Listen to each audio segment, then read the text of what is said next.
Hello and welcome to an all-new episode of Anime Brain Freeze. We are your part-time hosts. I am John. And I'm CC. And when there's just too much cool anime to watch, we've got you covered.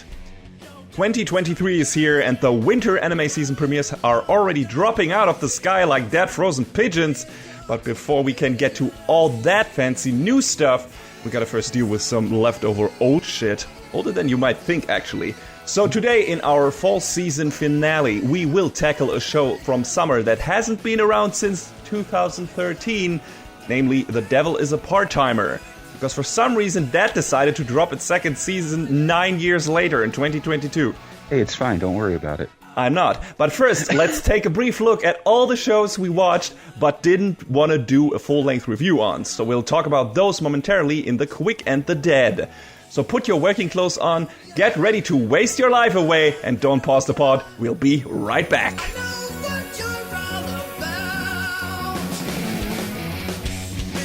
Yeah, there were a few shows that I checked out that I just didn't really feel like doing a full review on, just because they were like, either it's stuff that we've already talked about before, or I just felt like it wasn't significant enough. And the first was Buchigire, Shine On Bakumatsu Boys, I think was the localized, for lack of a better word, title.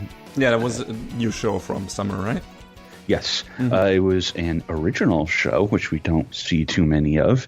I mean, we always say that, but I feel like at least we have been seeing anime originals at least one or two each season, thankfully, in the past couple of years, which I'm really happy for. And I credit us for doing that, because we always said we wanted more of those, so we single-handedly willed that into existence. Yes, it was us. Yes, it was us all along, Jojo.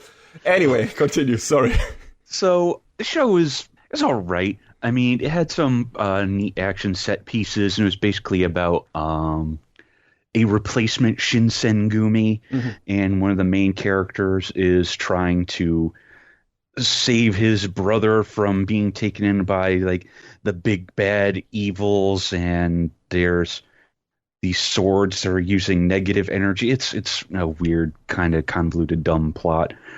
But, you know, it was at least a fun watch that was better animated than I was expecting, but I don't really think it was a whole lot to write home about, because it was kind of rote at the end of the day. So, you know, kind of bog standard, all things considered. So more standard shonen-y than seinen-y, or less, not as much deep character development or stuff like that. Yeah. And I mean, they do have some, you know, neat points for the characters as you go along, but it's still kind of, you know, just a really breezy, not too complicated show. So, I mean, that's fine, right? Yeah, that's fine. I didn't dislike it. I stuck with it, but I just don't feel like I have a whole lot to say beyond that. Which studio did it? Right. It was Geno Studio. Okay, yeah. So they have been getting steadily better with Golden Kamuy and everything. So yeah, for sure. So you saying it was well animated and stuff like that? Did it look better than that? Well, it was a different style, so you know, I feel like it's kind of hard to directly compare it, but I feel like it's about on the level that like Golden Kamuy season 3 was, because you know. We've said this before, boy, that first season but it got way, way better as they went along. Yeah, they definitely grew into it. So it was fun, but not really important. Like, you need, this is the sleeper hit you need to watch. No, it was just, you know, it was what it was, and that's fine. Didn't need to be more than that. Next up was RWBY Ice Queendom. Ah, yes. I watched the first episode of that, and then I was like, forgot that it existed. I was like, oh, right. It kind of had that energy. I mean, it looked really good. The first episode, the fight scene and that and everything, really well choreographed. And I was like, hey, maybe I'll get into this to learn more about RWBY. But then there were so many other shows, so. Yeah, I mean, Shaft was kind of doing it with this show. The quality kind of ping-ponged back and forth a little bit, though. So I haven't watched like the original RWBY since I forget how they refer to the seasons, books, volumes, whatever. Since like the very first. So I kind of went into this being like, oh, maybe this will be the thing that'll get me back into RWBY, and I don't really think it succeeded at that. But Oh. there were definitely parts where they were like, hey, maybe you remember this from the original show, which was cool. And then the whole Ice Queen thing where what's her name? Vice gets like taken over by one of the shadows, nightmares, whatever they're called. I don't remember the terminology.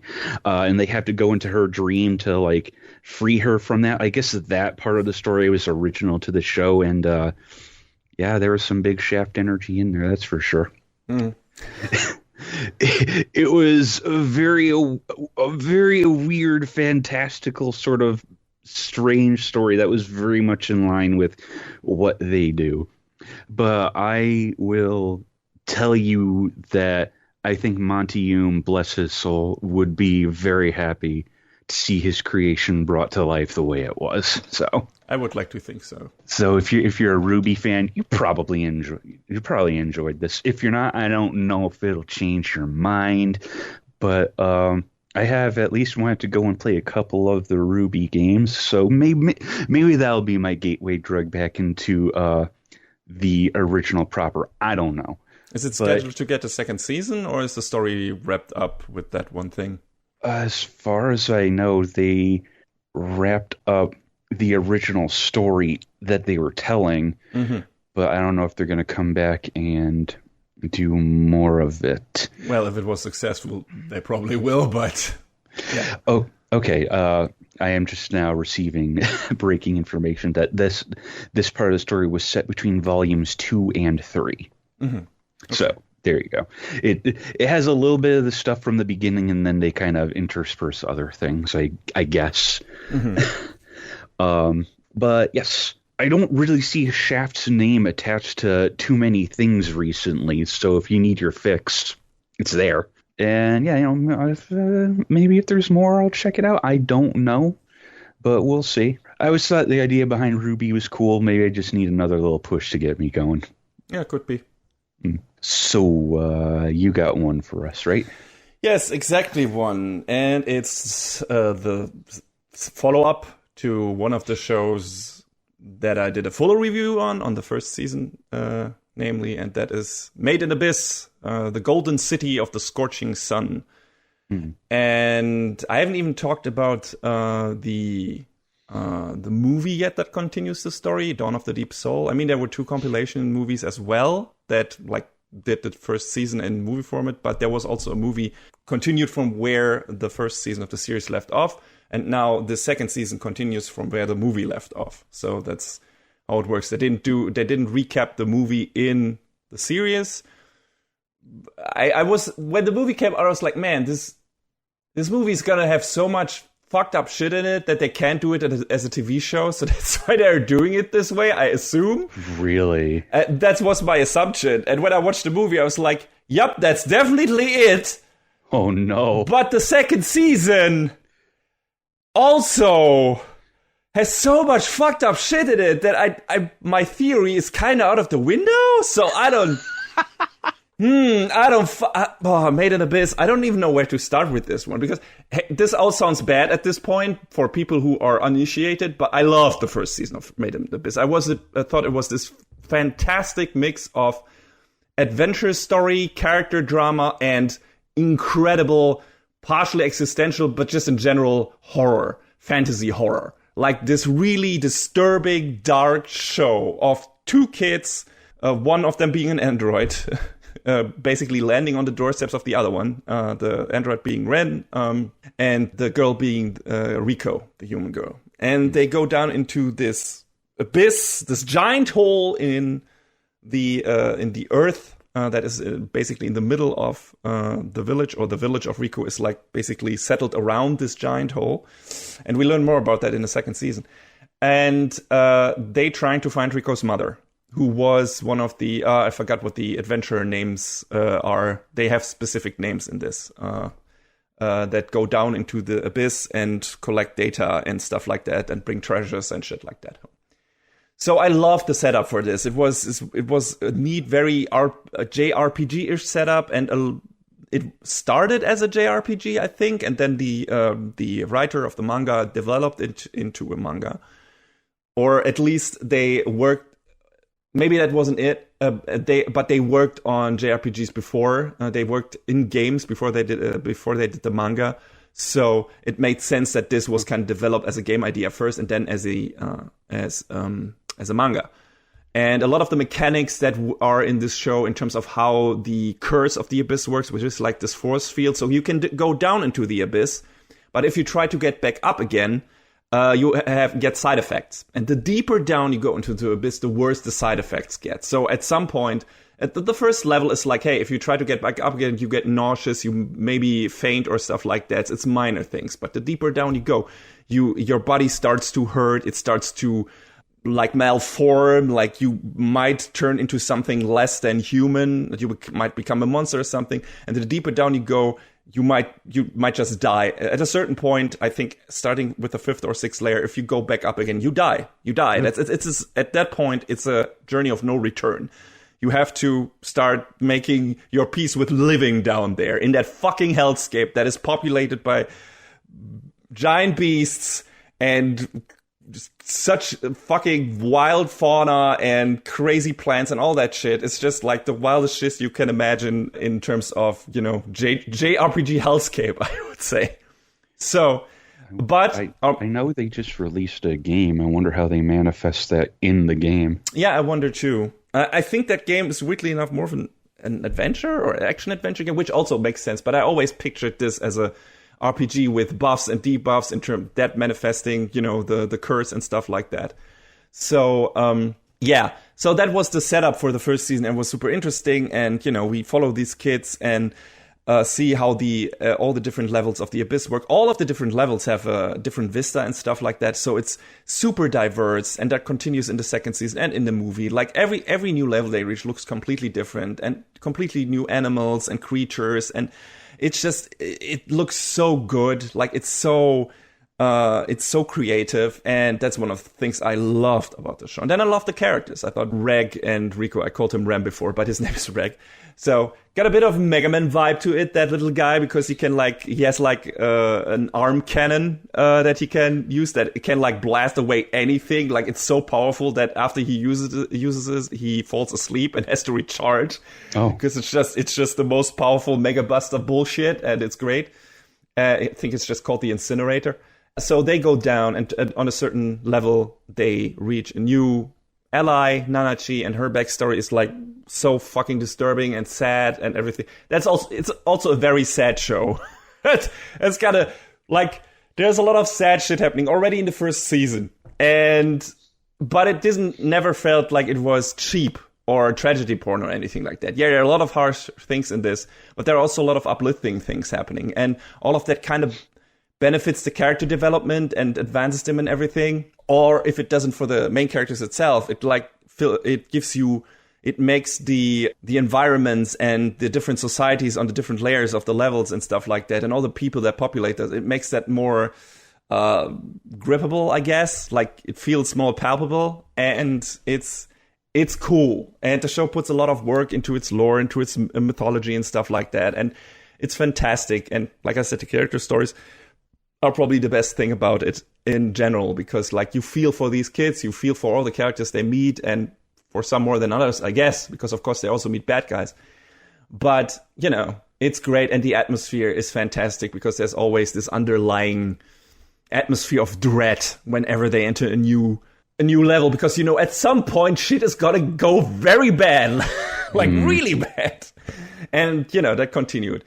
And then the movie is just, I don't even know what to say about the movie, because the series builds up a certain conflict in its first season, especially when it comes to Nanachi. Nanachi is I'm going to spoil the first season now and the movie at the second partially, just to warn you. So please watch Made in Abyss.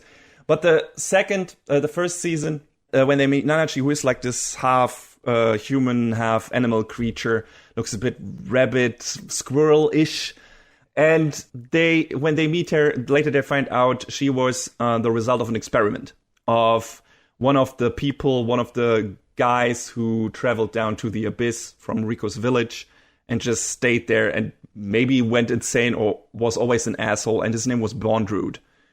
And yeah, he experimented on a bunch of children to find, well, it's not really clear what he was trying to do at that point. But as we later found out, he was trying to, I guess, find out exactly how the curse affects human beings and what it needs for humans to stay in their human form when they get risen a level higher from a certain point and not turn into just a blob of flesh. And he was doing that with kids. A lot of kids. And Nanachi is the only experiment of his that worked out. So you can imagine what happened to the other ones. And one of them was Nanachi's best friend. And so she has a beef with Bondrewd. A very understandable fucking beef. Yeah. And that's how the first season ended. And they go to the level where they know he resides. He has his base of operations. So it's like, okay, in the movie, Rek is gonna fucking kick the shit out of Bondrewd, right? He's gonna fucking murder that guy. Like, no holds barred deathmatch. And it feels like the movie is gonna go there, but it's not exactly doing that. Like, season 1 and 2 give you some form of catharsis at the end there. It's harsh, it's dark and everything, but at the end there are some developments that make you feel like, oh, okay, I guess in some way this was worth it, and there's some good emotional residue from this, and it feels kind of good for at least one of those characters that they have gone on this journey. The movie, not so much. It unintentionally, forgets about it or leaves it open, or it intentionally just denies it. It denies you that kind of catharsis because Bondrewd survives. Like they at some point they realize they can't get a hold of him, and it's kind of they trying to fulfill the wish of his adopted daughter, who gets turned into a box of flesh and then into a whistle hanging around Rico's neck. Don't ask, it's the most fucked up shit. And yeah, but her last wish was that, I think, for her dad to be happy or whatever, because she's just too good of a girl. And so they decide, or Rico decides to honor that wish, and they decide to leave him alone. And we're like, okay, you did what you wanted to do. I think at this point, he wouldn't do any more of that, or I think that was the resolution. But, it still leaves you there. It was like, man, I wish they would just end this guy, because he fucking deserves it. He deserves worse than that. He deserves to burn forever in the fires of hell, right? He's the worst scum, like the worst. But the problem is, even if they did that, and that is the kind of the resolution at this thing, it wouldn't even matter, because at the end of the movie, Bondrewd is kind of not himself anymore. Like, he has like this skill where he is kind of immortal, where he transfers his conscience to a bunch of different host bodies. Every time that one of his host bodies gets killed, he can transfer his conscience to another host body. And he has done that so many times that it's not even his original conscience anymore.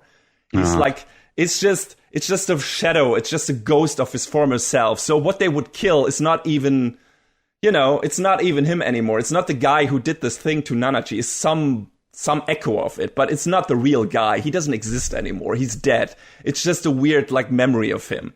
So Nanachi is like, yeah, it's not worth it. It's not worth it to deny his daughter, Prushka, her last wish and happiness for that, just to get my revenge and my catharsis for this or whatever, right? She decides and is like, no, I'm just gonna leave him alone, because he's fucked anyway. Like, he lives a horrible existence because he's not a human anymore. He's not anything anymore. He's just a ghost, basically, ghost with a body, and that's it.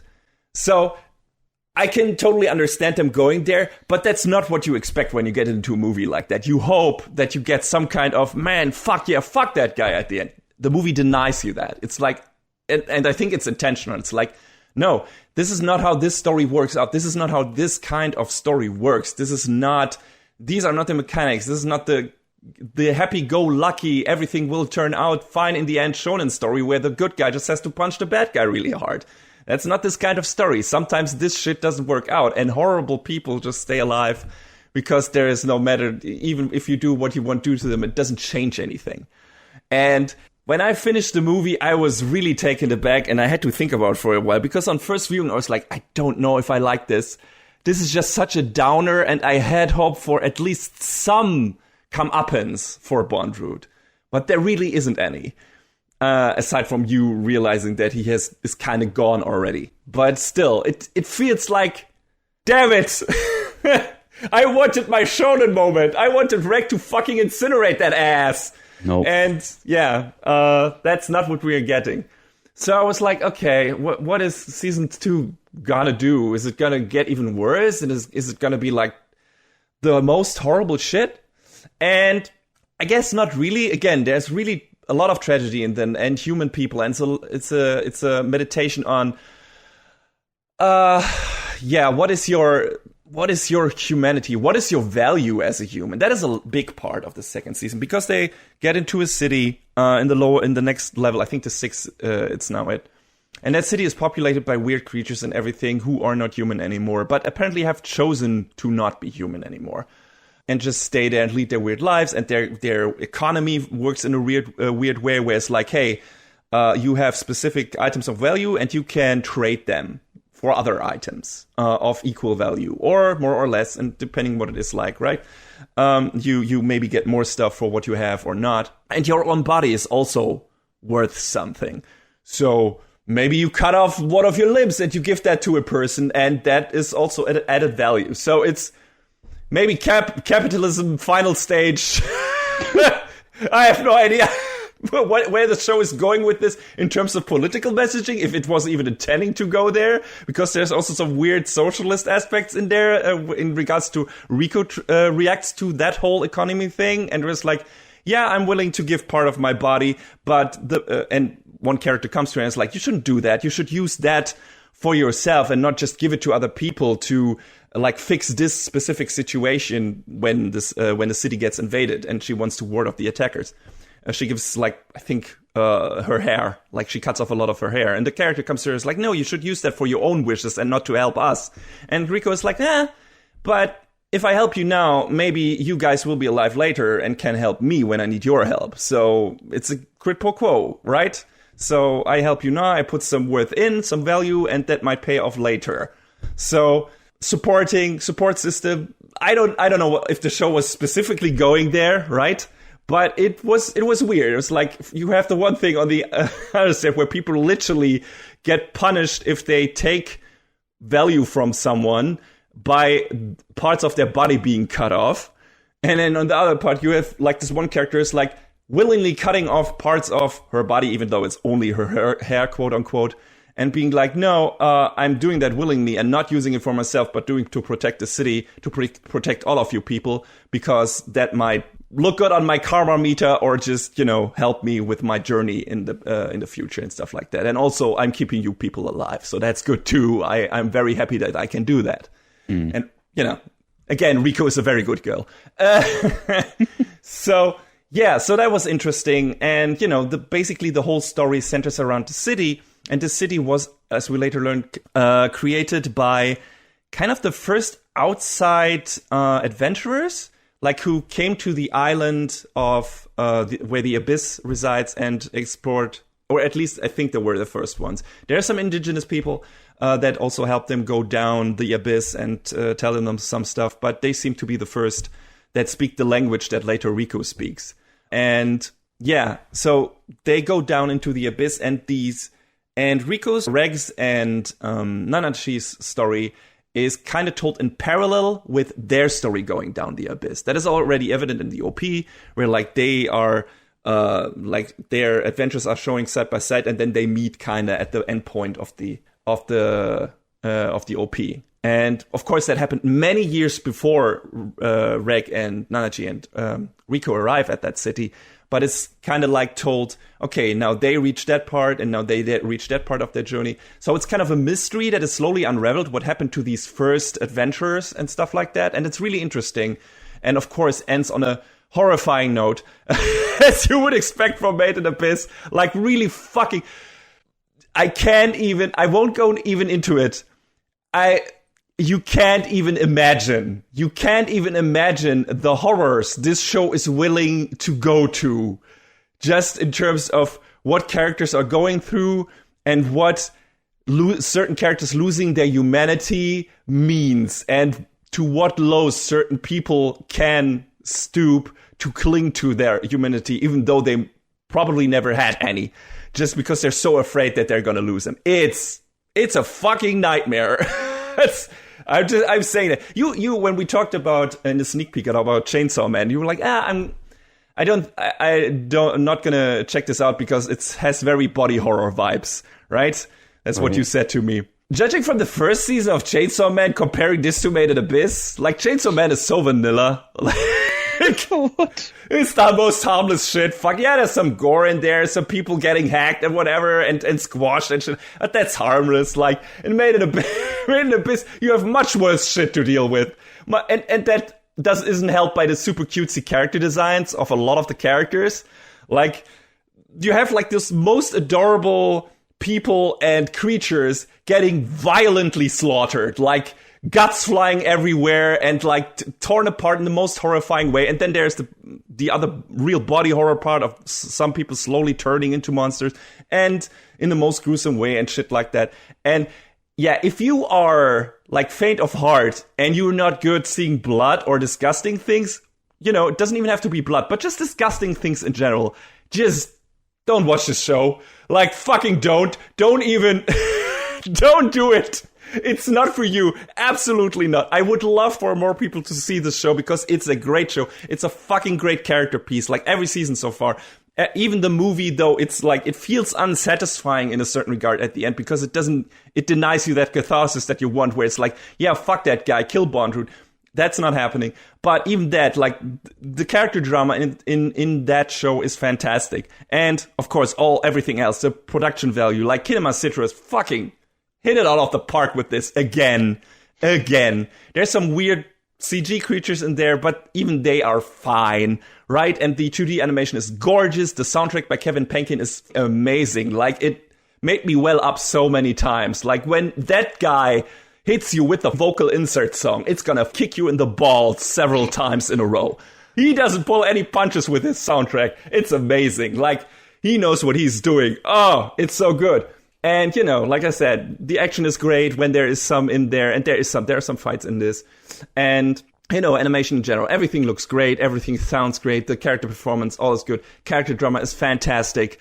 And the story itself and the mystery surrounding the first adventures and everything. What is this town? What actually is happening here? Who is this new creature that seems to be kind of the princess of the village, but also maybe a threat? Who is that? And yeah, and the story, they progress for Reg, and what we don't even know where he came from. Why did he climb out of the abyss? Where did that boy come from? We still don't know what happened to Riko's mom, and they advance that, and they advance Nanachi's relationship to her childhood friend that got, turned into a monster by Bondrewd and stuff like that.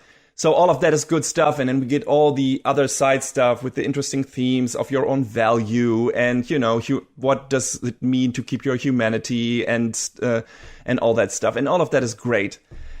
I love this show. I love the second season. I think it's great, but just it's a lot.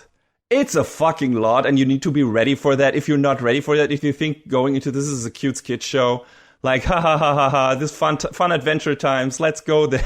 No, this is not that. Like, not at all, not even remotely. So just be aware of that, but fucking watch it. Like, I highly recommend the show. It's so incredibly unique and beautiful in so many ways, but man, so be prepared to be consistently punched in the gut until your blood-dripping, disgusting intestines are splattered all over the fucking floor, because that is also Made in Abyss. If you can handle that, please check it out, because this show is probably unlike anything you have ever seen. If you can't, turn around and never look back. Because once you're into this, once you're in the show, you're in the show. You can't let go, I think. Because at this point, even after season 1, I already was like, I have to see it. Even after the movie that I was on the first viewing, I was like, so on. But I still had to know. I still had to know how it continues. And all of this, the story, like this underlying atmosphere of dread, will they reach their goal? Like, and when they reach their goal, will they find a way to get up again? Because Yeah, there are these undertones of despair. Like, our party doesn't know if the letters they send to the surface will ever reach it and will ever reach their friends on the surface, like Rico's friends from her school. And for all they know, they will never return from that tip, and neither will their stories. So it's just, we're the only ones seeing that story. Like, we are with them, and we're the only one witnessing that story, and no one else in this world will ever hear of it. Like, this, in one way, that makes you cherish this more. I know, it's all cooked up, it's all fantasy, it's all imagination, right? It's not real, it's not a real story, but it's like, man, nobody else in this universe will know their story if they don't find a way to return once they find Rico's mom, if they have to stay in the abyss like everyone else who got that low down there. It's not possible, and that's how it is, and probably whatever awaits them at the bottom is the worst thing they could imagine. They're probably going to just have to live in hell forever. And it's like, and still they manage to keep their optimism, at least Rico. Like, she goes through so much shit, and she's like, still doing it. This is my adventure, this is my story, and I'm going to find my mother and ask her a very important question. And that's it. And you have to admire that. And I do. I think this is a great story. I love it to bits. I hope we get more seasons. I hope we get, the manga is finished at this point, I think. Or at least it's wrapping up. So I hope we get all of it. It's great. I love it. Please watch it. I have spoiled a lot for you if you haven't done so yet, but please check it out because it's fantastic, but also fasten your seatbelts. just tighten your grip. It's a lot. And that's it. And that was not a quick review, but I had to talk about a lot of material. So, John, please continue with your other two shows. Love Live Superstar. Talk about a mood shift. The second season of the show. They're breaking trends this time around and announced a third season as well. So, it's more Love Live. I promise you, I would say that there was one character who really annoyed me this time around. Mm-hmm. Natsumi Onitsuka. She... You know that one person you know who's always trying to go viral and trying way too hard at it? Yeah. And they're in it for just the money? Yeah, the lowest. Yeah, that's her. Is there some comeuppance? Like, Bondroot didn't get any, but maybe she did? She kind of comes around later on, but some of the girls are like, yo, she's around here to try and take advantage of us. No, maybe it's fine. It's not fine! I was so annoyed with this character from the beginning. Like, the other two new girls that they introduced, May and Shiki, they're fine. They're great. But Natsumi, I was just like, I was done with her from moment zero. But apparently she's not enough in the show to have kept you from watching all of it. So, because it's Love Live. The positive vibes prevail, or okay. The good vibes come through. Y'all know what I'm talking about. I've talked about this show how many times now? And there's another one that just started. And there's going to be another one after that. Love Life is infinite. Sunrise basically wants to have Love Life be present in every season, I guess.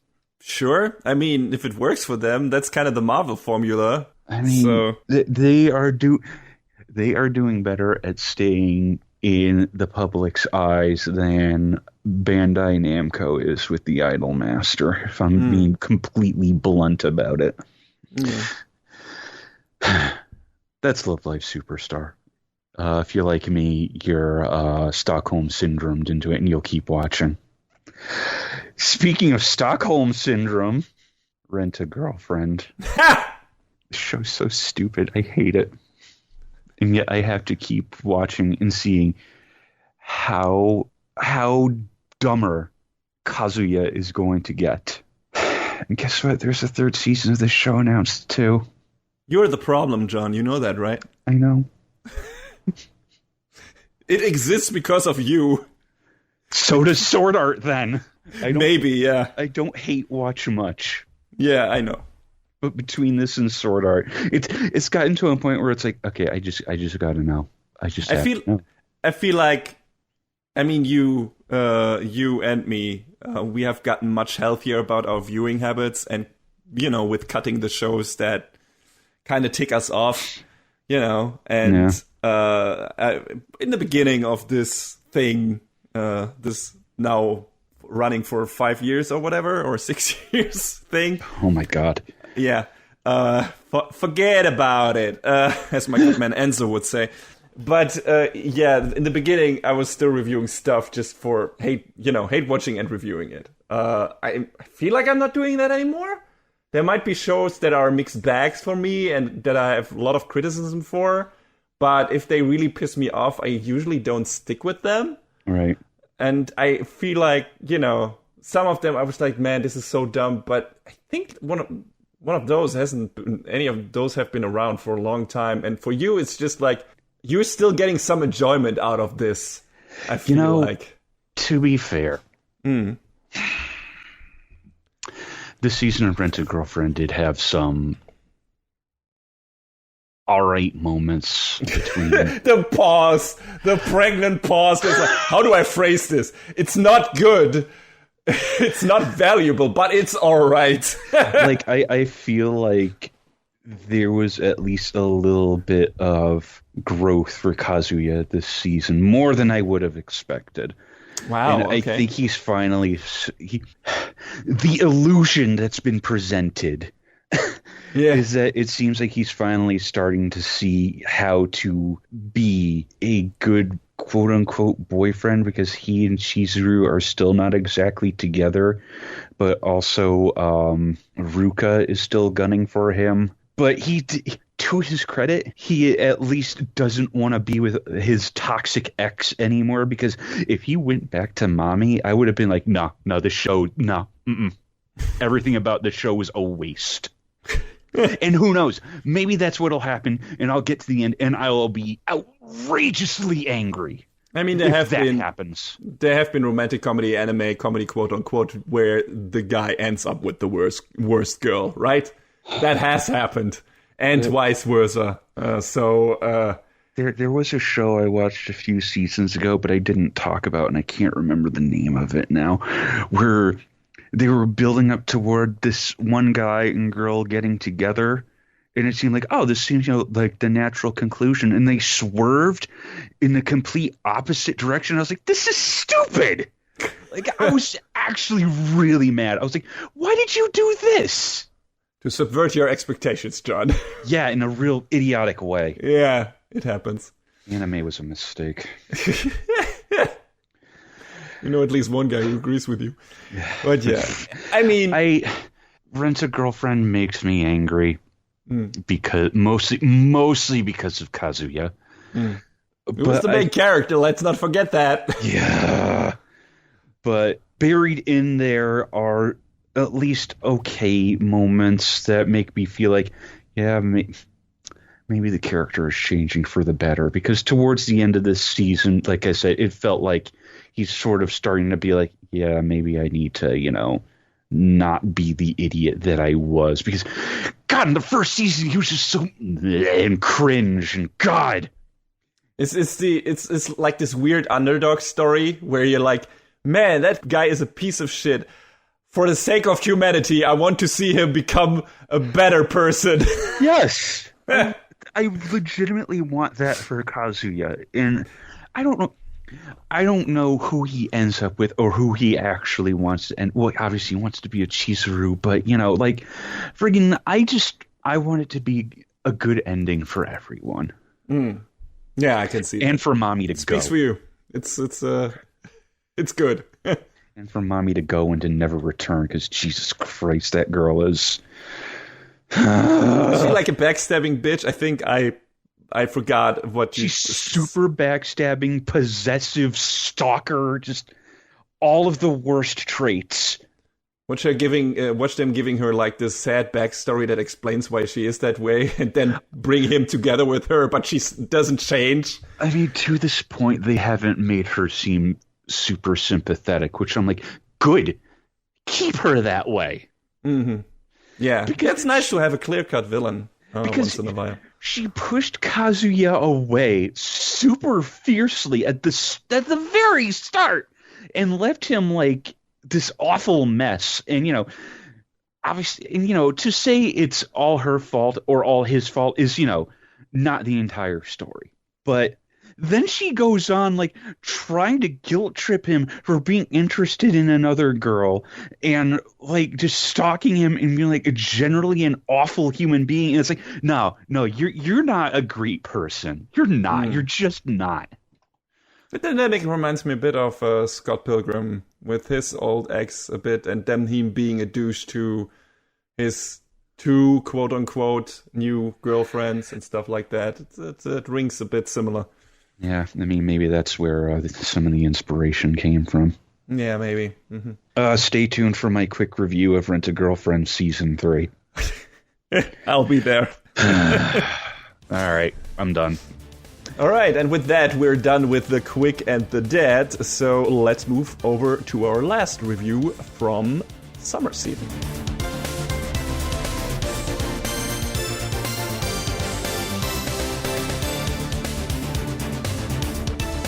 All right, The Devil is a Part-Timer, Season 2. I feel like whoever did the translation for that title didn't get that the 2 exclamation marks in the original title was meant to symbolize that it's the second season and put a Season 2 under there regardless. It's also been 9 years. Yes, I guess. But even that's even more reason not to put a Season 2 below it, because you want to catch people like who don't know that it's the second season. Like, oh, this is a new thing. Let's check it out. Maybe. I don't know. But yeah, that's what we're here to talk about. And yes, like John already mentioned, like I mentioned in the introduction, this is a weird one because we have mentioned this show on occasion.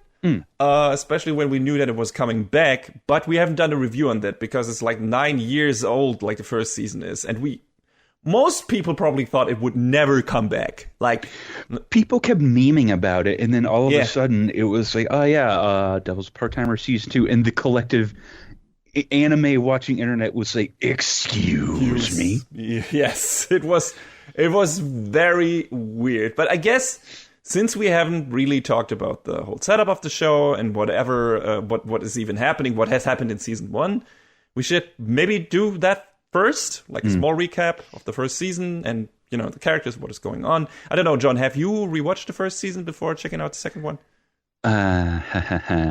No, I didn't.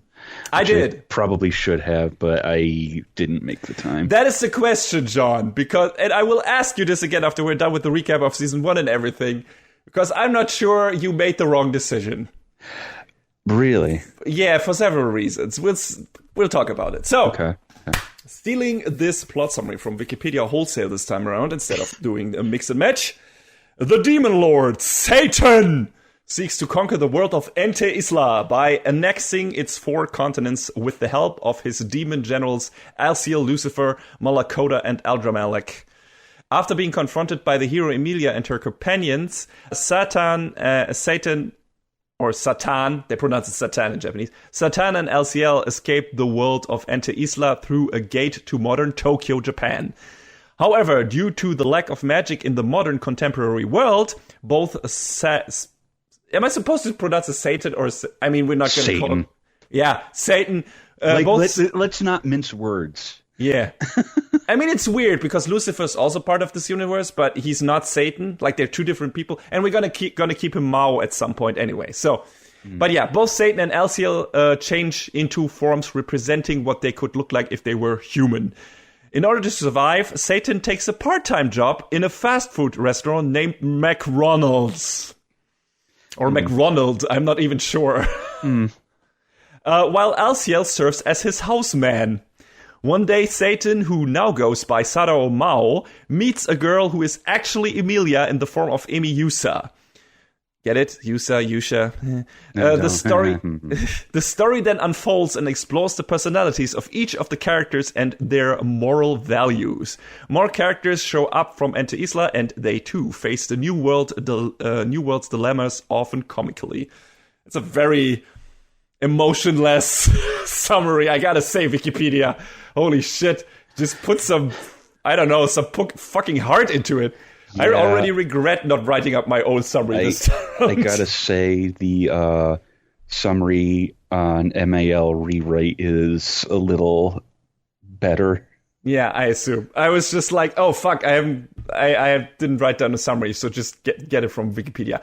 That'll teach me to do that in the future. Anyway, this is a setup. So, Alciel, now Ashia, and Satan, now Mao. Earlier it was also Mao Sama, whatever, Dark Lord, you know the deal.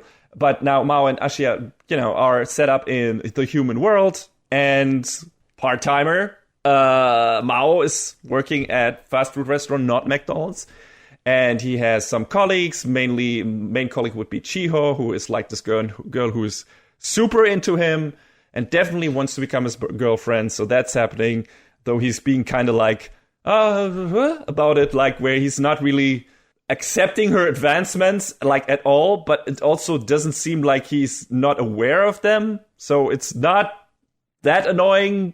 He's not quite as dense as you might think. Yeah, he's not a complete idiot, but he's also like, right now friendship is like that's the thing, I guess, right? I'm also your colleague / superior, so also maybe conscripting her into his demon ranks. Yes. He has not given up on conquering the world, but now he's going to do that by rising through the ranks of fast food. Of food service. Food service, yes, the most illustrious career. But that is basically what's happening, or at least that seems to be his goal. They do some stuff where it's like, especially at the end of the second season, it's like, no, that is not it anymore. Like, they kind of... I forgot how in the second season they don't really show how much damage he was doing when invading into Isla. It's like the kind of, I don't know, throw that under the carpet or whatever it's gonna called in English, where it's like, yeah, in the first season when that opens up, you see his armies like killing people left and right. Like, he is the bad guy. And then, there's a reason why Emilia, the hero, is supposed to destroy him. And then he escapes to our world and it just becomes this part-time schlub, with living with his demon general in this super small apartment. They barely make ends meet. They have like turn over every fucking penny. Like, they can't have a TV. Like, he has a bicycle that he of course called Dullahan. Why wouldn't he? That fucking dork. Yeah.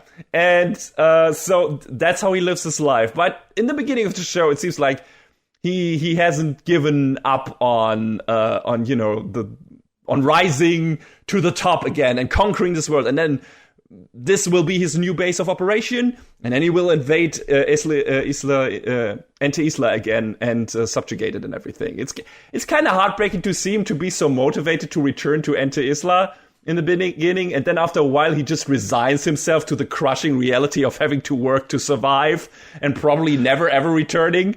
Like, he starts liking it too, because he achieves, in brackets, meaningless things at work.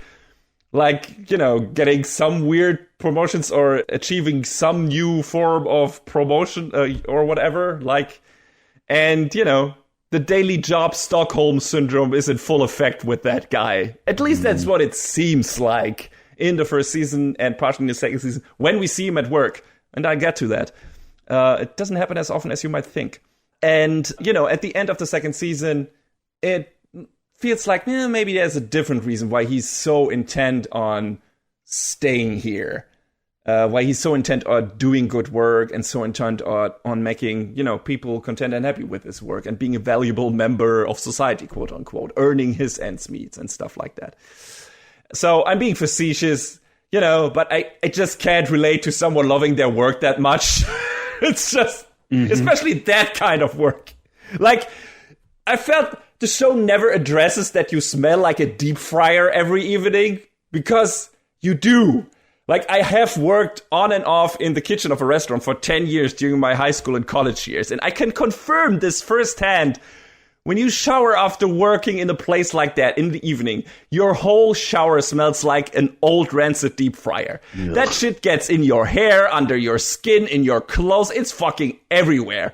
They kind of address it in the second season, I think, where Alas comments on Mao's boss's hand smelling like Mao's because of making fries. But that's really downplaying it a lot. It's like, those are not the grim realities of fast food, of working in a fast food place. Let me tell you. So, that was kind of like, he's so eager to please and be like the best, the guy with the best work ethic at his place. I'm like, whoa, I do not know how it is to feel like that, to be that person. That's ridiculous. I don't know, John, do you? I mean, you worked in retail. I never worked in food service, so I never had that experience. But I think they're comparable. I worked in retail for a very long time, and all right. So I worked at an office supply superstore. Mm-hmm. And that was incredibly soul crushing, mostly because of the fact that, they seem to have it in their head that part of the dress code was, oh, you need to wear dress pants at work. I'm getting down and up off ladders and off my knees all the time. So how many you going to pay to get my pants fixed constantly? Because that stuff's not sturdy, not like work pants. So that was like, and the management there was just miserable. And you probably had shitty customers too, right? Oh, yes. So I feel like that's always the worst part in service jobs. And I would say retail is, in parts, a service job because you're servicing the counter at least and stuff like that. And you're getting asked questions, right? But in people that are not your colleagues. So then working at a grocery store was that, but even worse because people who don't get the groceries that they want are just animals, all of them. And then I basically worked my department by myself about 90% of the time. But hey, you can go up front to ring people out or bag their groceries, right? I don't have the time for that. Why don't you grab someone from the produce department because they always have at least 3 to 5 people working. I cover 80% of the floor by myself. And I have enough time for that. Mm-hmm. Yeah. And then my last job was more of an operations job, so I got to hide in the back room a lot of the time. It wasn't a nice place. It wasn't the worst in comparison, but boy, when the Rona hit and they started firing people left and right and things in the management started changing, it got real bad. A bunch of us saw the writing on the wall and we're like, we're going to go. Yeah, smart choice. So I don't miss the first 2 jobs I talked about.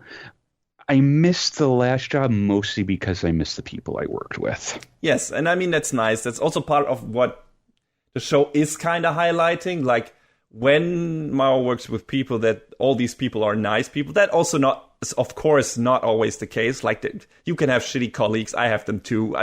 Maybe I'm a shitty colleague to some people. I don't fucking know. People who've been listening to the podcast know my mood swings, right? It's not like that is extensively worse at work. Trust me. So you don't want to get. Sometimes it'd be like that. Yeah, you don't want to get on my bad side at work. Like, trust me, it's not easy to get on my bad side. My bad side. But just want to say that I'm not a complete monster. But if you do, like, if you annoy me, and if you're being a fucking idiot, and if you're being an asshole, especially if you're being an asshole towards the people that I cherish as good colleagues, then buddy. Oh, you're not going to have a good time. Anyway, but yeah, I feel like the show is also highlighting that, where Mars, like, he is like, hey, at some point he raises a bit in the ranks and he's kind of responsible for some people that are working under him, right? He's like senior manager or stuff like that. Yeah. And I feel like he's really, because of course it makes sense. He was a demon general before, right? So he was a demon lord. He was the king of the demon realm. prior management experience. Yes, exactly. And apparently he cared for his people there, even though he just left them by their own devices and ran off to another world. But that's another story. But, when they were fighting, apparently he took care of them. And you just have to look at Ashia, or Asiel formerly, who is so devoted to him. He is so intent on making, especially in the first season. I feel like it wanes a bit in the second season, and he gives him a bit more lip. In the first season, he only does it on occasion, but the second season, it feels like they're more on even ground than before. But he's so devoted to make him happy. He's so devoted to being the best general he can be, and managing the household the best. And Mao is not making it easy for him, and especially Lucifer, when he later joins, doesn't do it, and they beef a lot. So, but it feels like Mao really cares for the people he works with, or that are his understudies, I guess. So in that regard, he's a good guy, and it feels like that is also what you said. You miss the people, and that was the positive part for you of the job, and it's a positive part for him of the job. That is a nice part of this show. And I feel like in the first season, we mainly focus, on his experiences at McDonald's. Just, this is also one of the attractive things of this show. We have a lot of off-brand stuff, where it's you can clearly see what brands they were evoking, but they couldn't use them because of copyright or whatever. And then they just do wild shit with it. Like I said, you get McDonald's, you get Jungle JP instead of Amazon. You get Unislo instead of Uniqlo. You got, there's a movie poster in the first season that is called Holy Potter. That movie looks wild, by the way. I'd watch it. Looks really crazy. Much better than Harry Potter. It's just fuck Harry Potter. Give me that Holy Potter movie. It looks much better. I feel like this isn't exclusive to this show, though. No, it's not. But it's very, because there are so many workplaces shown here, or a couple of workplaces, and so much of, I guess, modern Tokyo, quote unquote, and it's just hey, alive in the day off. So you see a lot of brands, and also brands mentioned, like Unislo. Unislo is mentioned several times in this, because it's it's apparently the cheapest thing you can think of, and it's what Mao and Ashi are wearing, because they don't have money for any fancy clothes. So the show constantly takes jabs at people wearing Uniqlo. So that's funny. Is it really cheap? Good. I didn't think it was. I don't think either, but that's how the show treats it. It's man, they're always wearing Unislo all the time. It shows they apparently don't have a lot of money or whatever. What? I don't remember Uniqlo clothing being really cheap. So what? Okay, but that's how it is, I guess. But yeah, that's in the show, and it's very entertaining. There's an episode where they try to find portals back to Enter Isla that might have been opened by a bad guy in the first season. And Lucifer sends them to this is this haunted place I said before. And it's in the school. And they go there, and they're all not high schoolers anymore. No, Chio is a high schooler. Mao, age-wise, and the way he looks, I think early 20s probably, but he's already past school. So is Emmy and everyone else in the show, but Chio is still high school. And I think it's her school that they go to. And turns out that the only reason Lucifer was sending them there, because that was the place where he was kind of shacked up, and he left his fucking PS Vita there. And then it's not a PS Vita, it's a pasta. Pasta. That's what it says on the device, John. I forgot. So that's great. Every time one of those weird things pops up, it just kills me. There was another one that was yes. There was one other movie that was a riff on something, and it's the Lone Secretary and Child instead of Lone Wolf and Cub. It's great. And the picture, it's just not only the word, but it's what actually they show. What the movie poster for that, and the movie poster for Holy Potter. It's great. That's the humor that we get in the first season of it. It's snappy. It's incredibly funny. It's very funny situational humor in terms of character constellations and everything, and the whole concept of this imposing demon lord, and that's how he's portrayed in the very first episode at the beginning. And then being reduced to this part-time, low-income wage working guy at McDonald's, and still kind of having some of his pride and also getting sometimes some of his power back and everything. That's the other big component of this season, of the first season, where it's like, hey, bad guys are turning up from Enter Isla and they're trying to do bad shit for some reason or another. And then there's actual action in the show. And the show looks so good.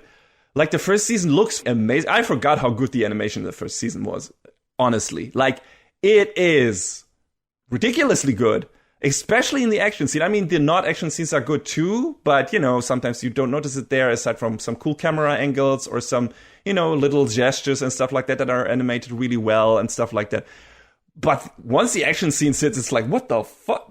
I did not expect this level of animation in a show. And White Fox did the first season. Three Hurts did the second one, and we get to that. White Fox does a lot of really good work from what I've seen of their stuff. So absolutely, and it showed in the first season of Devil is a Part-Time. It's a really good-looking show, really sharp character design and everything, and really expressive faces and all that stuff. You know, when Amy throws one of her tantrums, which she's very good at and stuff like that. I mean, Chio is too, when she gets really flustered because she thinks Mao might be in the cute assassin girl from next door that is also from Enter Isla, because she makes him a bento box and there's a heart in it. Like, because she's seen it on TV or something, it wasn't like that she was doing it intentional, I think. And that Chio loses her goddamn mind. It's also a nice thing in the first season that immediately is established. It's not like, I mean, it's a will. It is a will they won't they formula with those two, but Chihiro is like very forward. Like, she is definitely like, no, I'm interested in this person, and I'm going for it. I'm going for it hard, right? The way she dresses and everything, and the way with the things she's doing and stuff like that. And you know, Mao doesn't quite get it. I mean, he gets it, but he's not addressing it, and he's not giving her like really anything back, which is a bit sad. Like, I wish for them to actually become more of a thing faster or something like that. But also then there's this other dynamic with Amy, because there might be something, even though they're like enemies really, and they hate each other ostensibly, but also they have like this dynamic where I feel like when they talk to each other, they feel like a long married couple. And that gets intensified in the second season because of reasons we'll get into later. But, you know, it's kind of at least at certain points, it's like a love triangle, maybe, right? Or I don't think I'm misinterpreting things, John, or am I? I think, you know, they tried to push that out there, and, you know, I think that they tried to push that idea out there on the viewers. So I don't think you're off the mark. Yeah. So Shio and Mao's dynamic is great, and she and Amy become friends. Like, all of these people that in here are become friends, and, you know, new people from Enter Isla arrive, and they join the party or, you know, stick around for some other reason. And yeah, so the cast becomes progressively bigger, but all these character dynamics are super fun. Yeah, every time new characters introduced, they have something worthwhile to contribute to this dynamic, and it's fun and it's entertaining, and, you know, all of these characters are funny in their own right for one season or another because of a certain character trait or something like that. And then over time, we get filled in more on the backgrounds, as it's standard, I guess, for this, if it's a good show, and it is, at least in the first season. And we learn more about Mao and about his past, and that his conquest was initially, the goal of that was to create a paradise where his people could live in peace, because the demon world is a harsh place, and he wanted something where there wasn't that much strife. And so that also gives you a bit of an idea, you know, what his mindset is and where he's coming from. It's not like he wasn't a bad guy, because he definitely didn't care for what happened to the humans during his conquest. But at least in regards to his own people, it was a motive, a kind of positive motivation that he was going for. So I get it. And, you know, we see some flashbacks to Amy's youth, where she's like the daughter of a little angel and, you know, human father, at least that's what we're told right now. So that also leads to complication in the second season. But yeah, she was taken away from her father as a child and forced to protect humanity from the invading demons by the church. And apparently Lucifer burned her village down and probably killed her father. At least that's what we learned in the first season. And yeah, that's a good reason to at least kill Lucifer, but that she also doesn't do that because these characters all behave very different once they're in the human world. Like Lucifer becomes like this neat, like this hikikomori who's like stays in the house all the time, doesn't go out, just surfs the laptop and that's it. Mm-hmm. And basically is a parasite upon Ashia and Mao, but Mao doesn't give a shit. And he's like, well, he's part of our crew and we keep an eye on him. And it's better like if we don't do that. And Ashia is probably the one who has the most gripes with that. Yeah. It's like, what the fuck? You're not contributing to do anything. And Lucifer gets there. Like in the second season, he starts helping out. So that's nice. I mean, he already helps out with the fights in season 1, I think. So there's that. But also with work stuff and things like that. And there's some interesting lore addition and stuff like that. I like how the way the whole show is structured and how it extends on the things it sets up in its first season. And the main ingredient of the show are the character dynamics and the comedy. That's it. And of the first season, and which is what put me in, because I'm not usually a guy that goes for work comedy. I know you are, John. You watch more of that, and I want to pose the question: is this the most accurate / funny / depressing representation of working a low income job you've seen in anime, or are there like others where it's where there are also harsh realities in there? It's not like all good times and stuff like that. I mean, I don't feel like there's a lot of representation of low income jobs in anime anyway. But I mean, you have some with restaurants. I mean, working is like there's that, but that was definitely played for goofs. I mean, I've some of the other jobs they tackled that much in at least in the first season. Amy got the other worst job, customer care. Yeah, it's working at a call center. Yeah, wow, okay, nope. I know I wouldn't be able to do that. No. I mean, I technically did for a while because that was part of my job for a while. And then collectively, me and the 3 other people in my department who were doing that were hammering our fists on the table. And we're like, we are not going to do this anymore. You are going to phase this out of our department or we are fucking gone. And higher ups listened because we were apparently too valuable to lose. And they gave it to a poor customer care agency. So there's that, but it's a horrible job. I wouldn't know how to deal with that on a consistent basis because that's woof. Might come as a surprise to you that customer service was not my strong point. Yeah, my fuse is too short for that. It's just for any of you out there who have never worked in customer service, be it in person or over the phone or whatever, please consider yourself lucky because people are idiots. They they hear what they want to hear and they don't listen. Yeah. Especially the 3 jobs I mentioned before were all within like the same square mile of one another. And the people in that town were just rich, entitled jerks.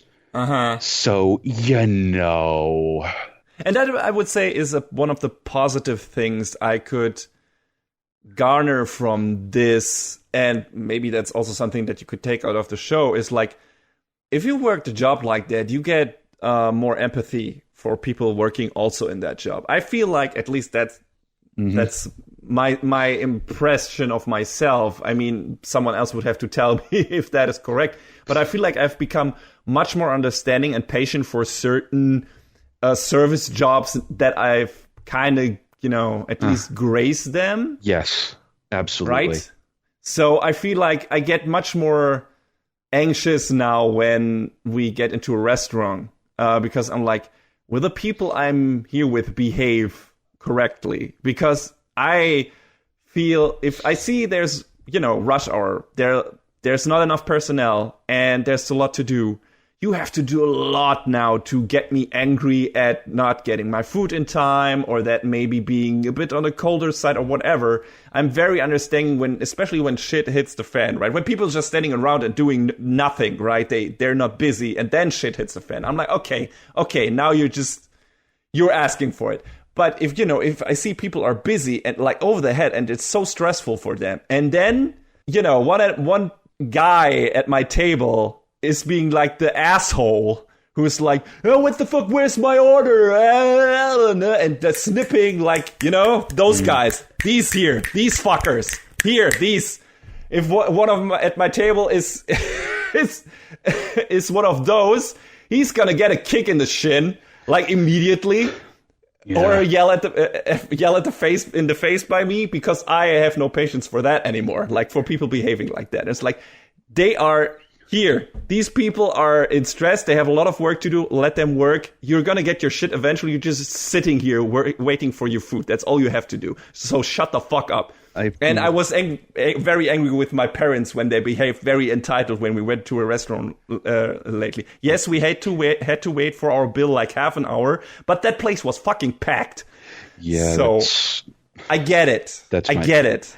That's my mother. So, but I feel bad for the people, in particular the sales crew, at the last job I worked, because the people at corporate decided, hey, it'd be really cool if we just got rid of all of the full-time workers. And that meant there were barely any people on the floor to sell stuff. Maybe on a good day, you would have 2. So you would have people in there being like, oh, why isn't anybody helping me? Because we don't have the volume to do that. Yes. So the brilliant plan they thought of was, when you walk into the store, you speak to the person up at the front and you get put into queue. And then the salespeople will work through that queue. And that didn't work out because people would leave because they didn't want to wait. Mm-hmm. Also, theft went way up because there used to be a person, an asset protection person, who would watch the cameras at the front of the store every day. And they got rid of that position, and hey, guess what? People would just grab stuff and walk out with it. Someone walked out, just grabbed off the shelf and walked out of the store with a $900, not a Roomba, but one of those types of vacuums. And I went to get it for a customer order, and it was just gone. So, working at that place, like I said, starting off at that place was fine. Then it just got miserable, and it was because the people at the top didn't know how to manage it, and because the CEO kept cutting themselves a bigger and bigger paycheck every week, and that was made very apparent that people were frustrated with that, as well as just the way it was run in general. If you looked at the this particular store's subreddit. Yeah. And I was there alongside them. Standing shoulder to shoulder. But yeah, bringing it back to the show in that regard, I mean, I feel like that would have been a nice addition that I would have liked to see, though I feel like that's not something this kind of show would tackle, or even, I don't even know if that is something a Japanese show would tackle that much. I guess we've seen it in Miss Kobayashi's Dragon Maid, but higher ups being unreasonable idiots and demanding stuff of their employees that are just ridiculous, or just making their life harder through their decisions. And I think that was one of my points of criticism of Kobayashi's Dragon Maid, where it's like they kind of bring it up, but they kind of brush it away. Yeah. I think if I remember correctly, it was like, it's just how it is, right? So, and, forming a union and stuff like that won't work either, whatever. It's just like, Yes, the U word. Where exactly. If you said that, you would get thrown out. Yeah, so I feel like it would have been nice to see an asshole-ish boss in this show, which we don't get. Like, all the people that Mao works for in this show are the nicest people, like the most nice, reasonable, understanding, giving people. Like, they're so good to their heart.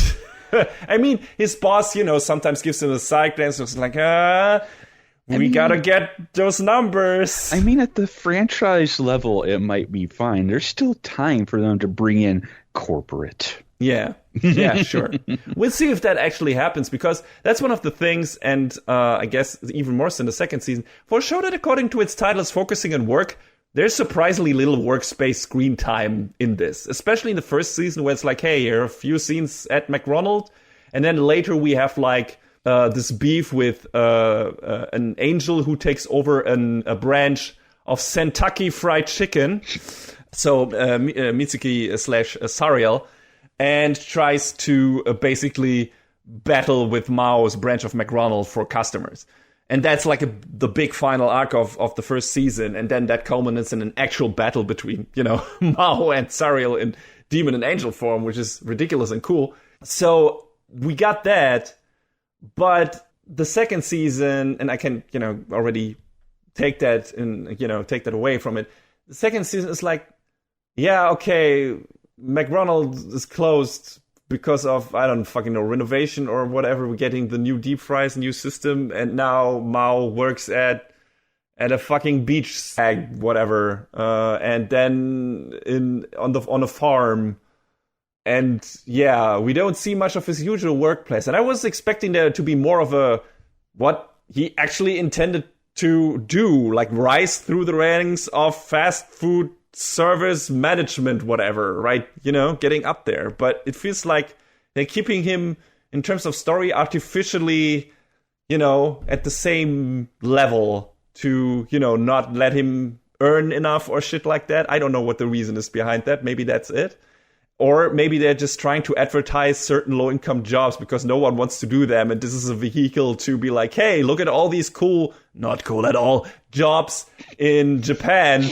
Don't you want to do some of them? No. It's like, right? And it's one of those things that anime have been doing for a while, where it's like, hey, check out the countryside. Don't you want to live and work in the countryside? Because our countryside is dying. No more people are there. Everyone is going to the cities. Hey, don't you want to have kids? And that's also a big part of the second season. Aren't they cute? Because we're kind of the population numbers are going down. We need to do something. Or people from foreign nations will invade us. Like fucking Warrior at the borderline did.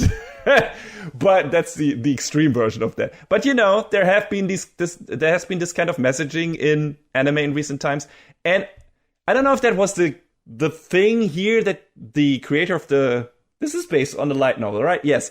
The creator of the light novel was trying to do, because that was kind of before that became a big thing, like that those kind of messages when they really crept up in anime.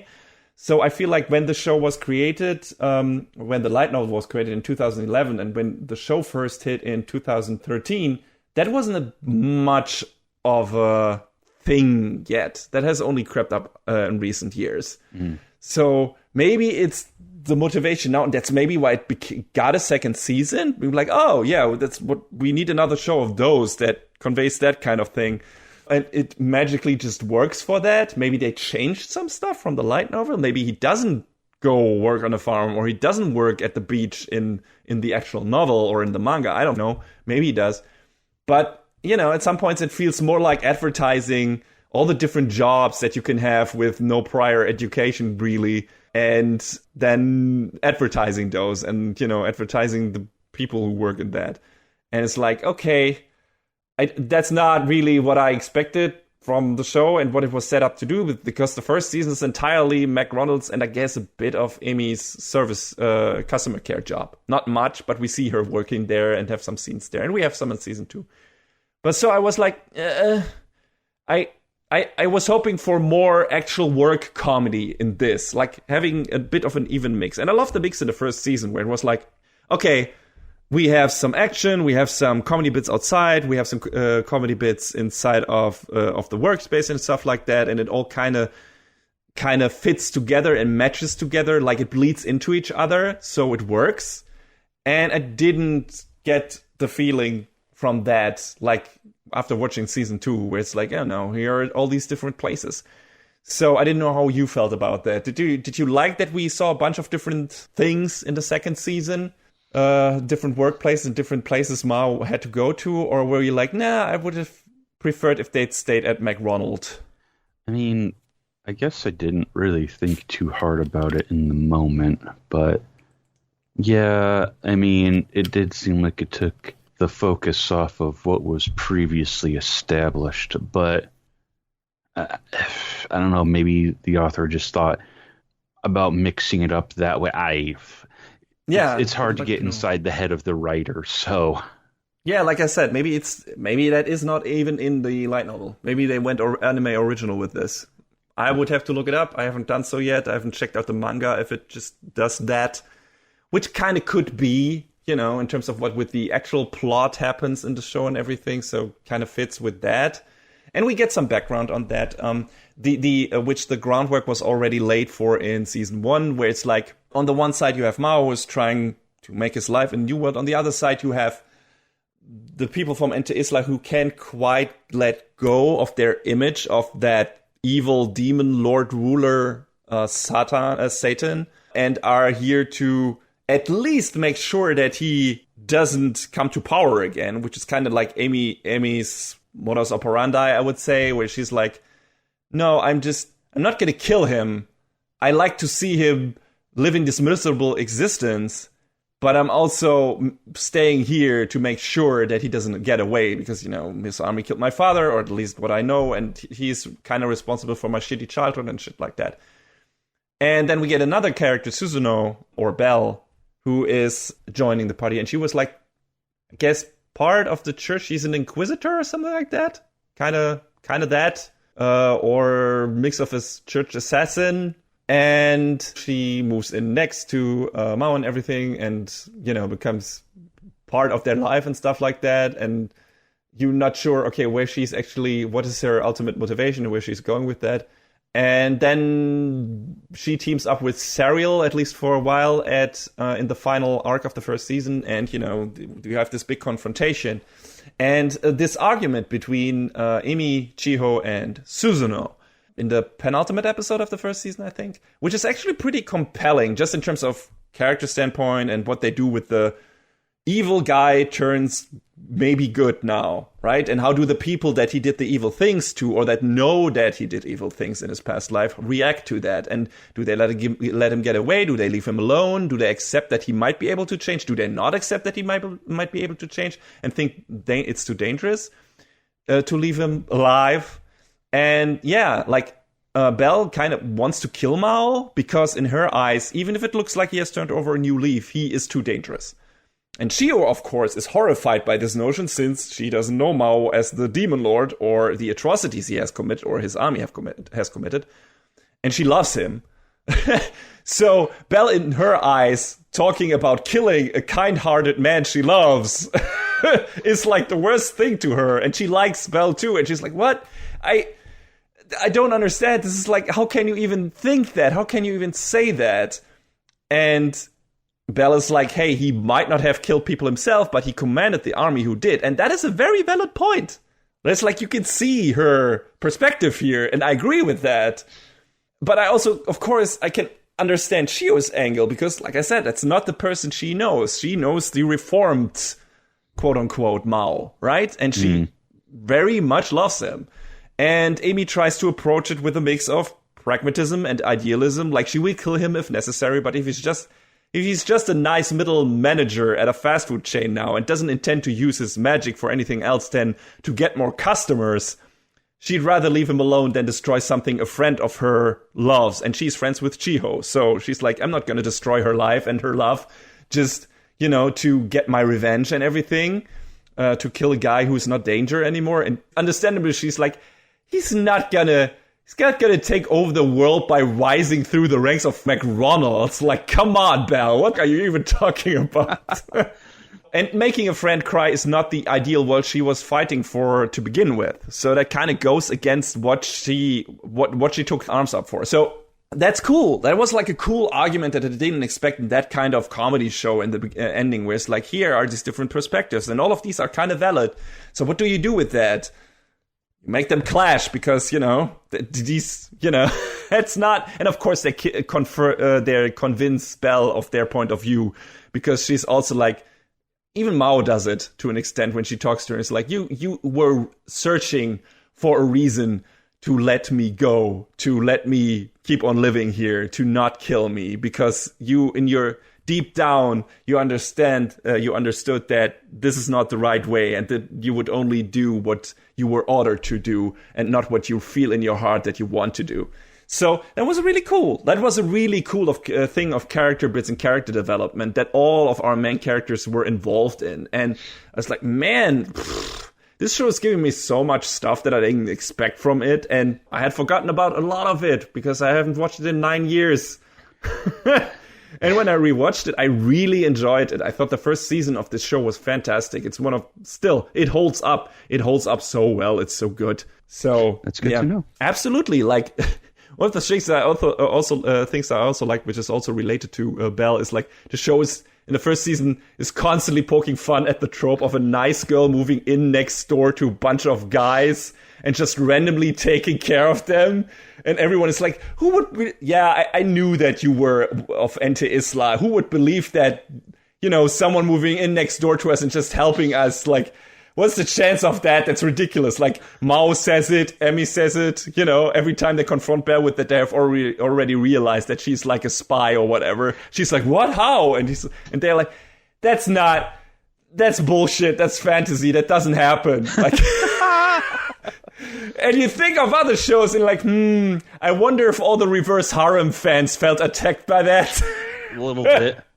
Yeah, maybe. It was fun. I really liked the first season of this show. I think it holds up. Definitely worth a watch. The only problem with it ends on, of course, a cliffhanger. The story wasn't finished. So, we got this second season now. And John, just starting off here, would you say, without you having watched the first season, did you feel like this was a good continuation from what you remembered of the first season, what you remembered of the characters, how they progressed these characters, how they extended the universe, new characters from Anti-Islam maybe arriving, and new shit we learned about the lore of that place and everything. So, character dynamics, what was your overall vibe with the second season? They really just felt like they sort of jumped right back in where they left off as best as I can remember. So yes, they absolutely do.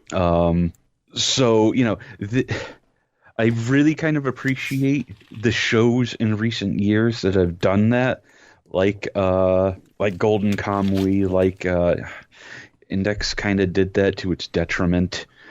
But yeah, this is also 9 years set apart from when it originally aired, so I probably should have rewatched it to refresh myself on certain things, but best as I can recall, yeah, it was pretty much in line with what I remember all the characters being like from the original season. So, probably would have benefited from rewatching it, but I feel like I didn't not benefit. You mean you didn't need it to get something from this show? You didn't feel lost? Right, I think that's a better way of saying it. I'm stepping over my words and blah, blah, blah. These are kind of simple characters, so it's easy to, even without remembering all of their character intricacies, to what they were about. It's easy to remember that. It's easy to grasp that pretty quickly again once you get reacquainted with them. And it's like, hey, okay, yeah, I know what this character was about. I remember. Some of them might have changed a bit, and they do something different with them in new season maybe, but I remember what they are and what they were. So, yeah, I agree with that. It's very easy to pick up again. I rewatched the first season, so it's easy for me to say that. And of course, I remember, now I know more about these character setups than I did when we did the sneak peek. But already back then, I was like, yeah, I remember who these characters are. I don't remember much from the old show, but it's like, oh yeah, that was that guy, that was that guy, that was that lady. And that's how they relate to each other, and that is the thing. So, yeah, that's one of the positives, I would say. It's like, you very easily can get into the second season, even if you haven't watched the first one. I don't even know if the first one is easily accessible, if it's on Crunchyroll or on Netflix or whatever. I'm actually not sure. I have it around, so I was able to rewatch it. But yeah, you don't necessarily need to. You're missing a lot of stuff, though, in my opinion. And the best parts, I think, from this show. Because the second season was a very mixed bag for me. Very, very mixed bag. I mean, and the first season is indeed available on Crunchyroll, so there you go. Good. So that's what I meant when I said I don't know if you did yourself a disservice of not rewatching the first season, John. Because of the difference in what you thought. Yeah, because following up the first season with what we got with the second season maybe felt worse to me because the first season was so fresh on my mind because I rewatched it. If I hadn't done that, maybe I would feel different about the second season than I'm doing right now. Maybe not. I'm not sure. But of course, if the first season is fresh on my mind, I'm just I jumped just from the end of the first season right into the second season. Of course, that's on my mind, and I can't help but compare those two. And in that comparison, this is a fucking One Punch Man season 1, season 2 situation. This is really... So, the series composition and music composer stayed the same, and aside from that, I think most of the crew changed. Director, storyboard artist, animation director, in general, like... White Fox seemed to have had a bigger crew working on that show than 3 Hertz does. And 3 Hertz shit the bed with Dimension W, but Flip Flappers and Princess Principal look good. So this could have gone either way. But the animation in the second season it leaves a bit to be desired. It's an understatement, John, especially if you watch the first season. I mean, that could be unfair.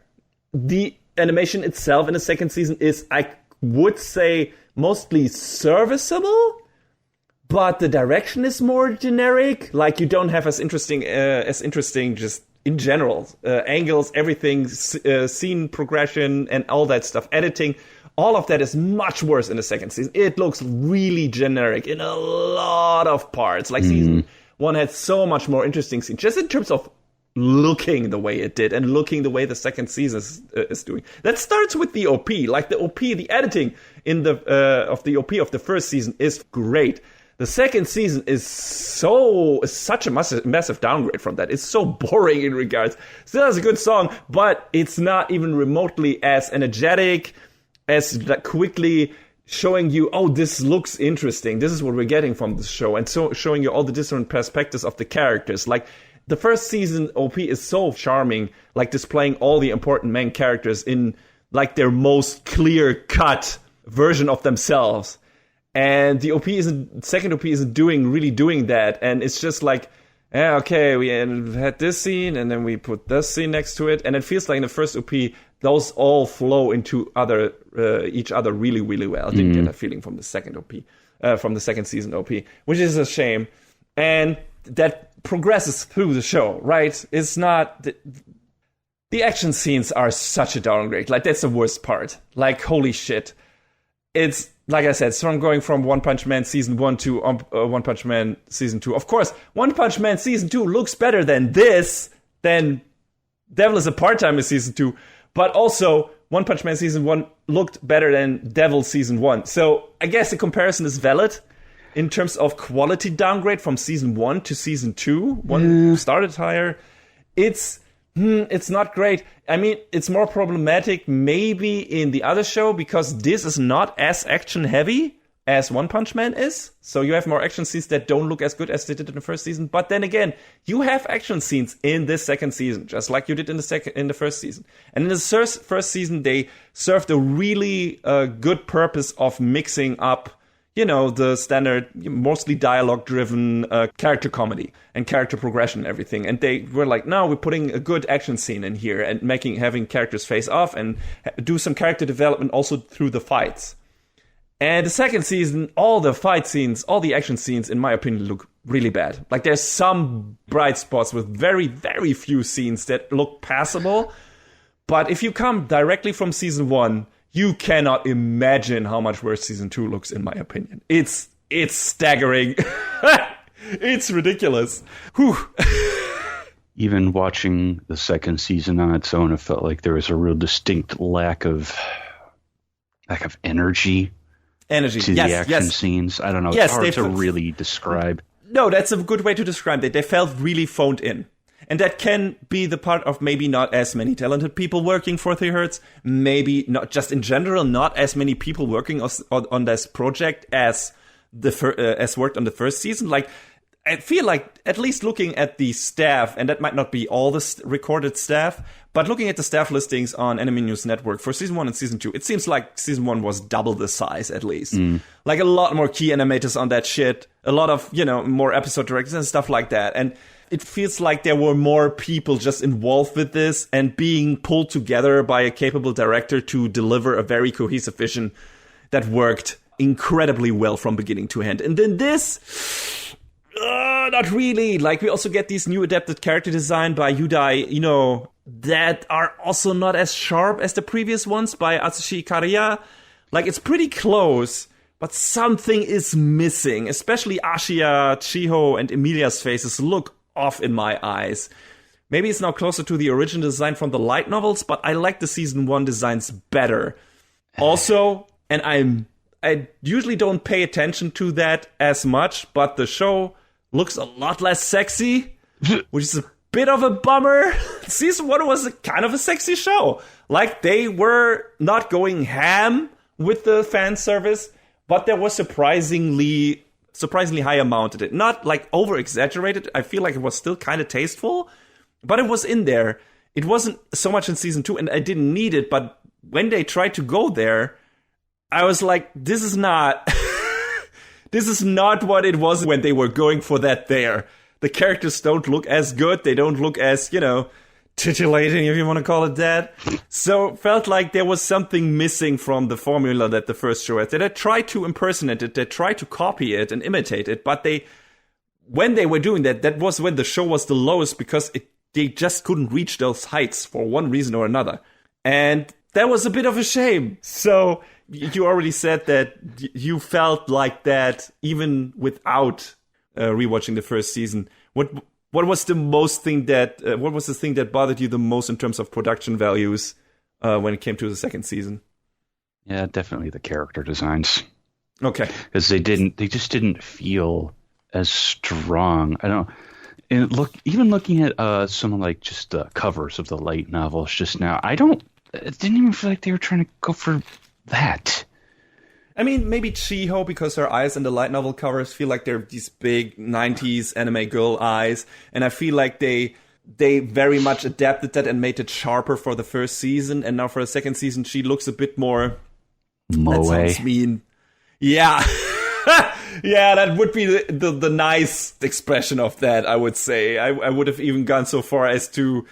She looks a bit shallow, not shallow. Shallow is not even the right word. It's just like, I don't want to say dumb or... vacant? Yes, she looks vacant. She looks a lot more vacant. Like the light is on, but nobody's home. And that's not that character. No. That is absolutely not that character. So her character design mismatches her character very much so. And she was one of the characters where I noticed that the most. I was like, yeah, this is plucky, very heartfelt, very nice girl in the first season, and she might seem flustered a lot, but she has the guts. When Amy confronts her and Mao being on a date, and she doesn't know Shio, but she wants to tell her that Mao is a bad guy and she shouldn't get involved with him. Shio is not taking that shit. Like, she's standing up, she's like, what the fuck? Who are you even? Don't talk to me. Like, you don't know nothing. That is a good guy. Like, she is getting into Emmy's face. And it's a great scene. And I bought it with that character design. I don't think I would have bought it with this character design. So, that doesn't work a lot of times. I mean, some characters have it worse than others, I think, in this. Mao is still relatively fine. I mean, he lacks the expressiveness he has in certain key comedic moments that he had in season 1. But there's still some good stuff in there. There's like this very funny exchange between him and Ashia in season 2 when he's trying to convince him to buy a TV. And it's like, I have bonus points! Your plan is invalid! It's great. Like, it's really good. And then, it works, and the faces are expressive enough, and their reactions and everything are good. So that it works for that. And then they put the work in to make that look good. But, just in the general conversation scenes where you would have some nice little gestures and nice little highlights from, in each character faces and stuff like that, and character facial animation in season 1, you don't get that in season 2. It's just talking heads mostly, and those heads don't look as good as they looked in season 1. So yeah, that's a bit of a bummer. I didn't like that. And keeping on riding the negativity train, trust me, we'll get to some good parts. Like I said, it's a mixed bag. It's not all bad. I like parts of the season, but I have to go by what I wrote down in the notes. And I was really down on the show kind of in the beginning parts, and then some good parts snuck themselves in. But the pacing also wasn't great in this season, I think. I feel like the pacing in season 1 was really good in terms of, hey, you introduced to these characters, we get introduced to workplace, there's some funny comedy bits, and then suddenly threat, action, cool new characters introduced. There's, antagonists, and we have a cool fight, and then we have a new status quo after that, and then, we get back to the light comedy, we get back to some character progression and some background stuff, and then new threat, new action, stuff like that. So that mix kept it really well paced. It never got boring. It felt really, this is cool. This is mixing things up a lot, new characters, all that shit, and it's cool.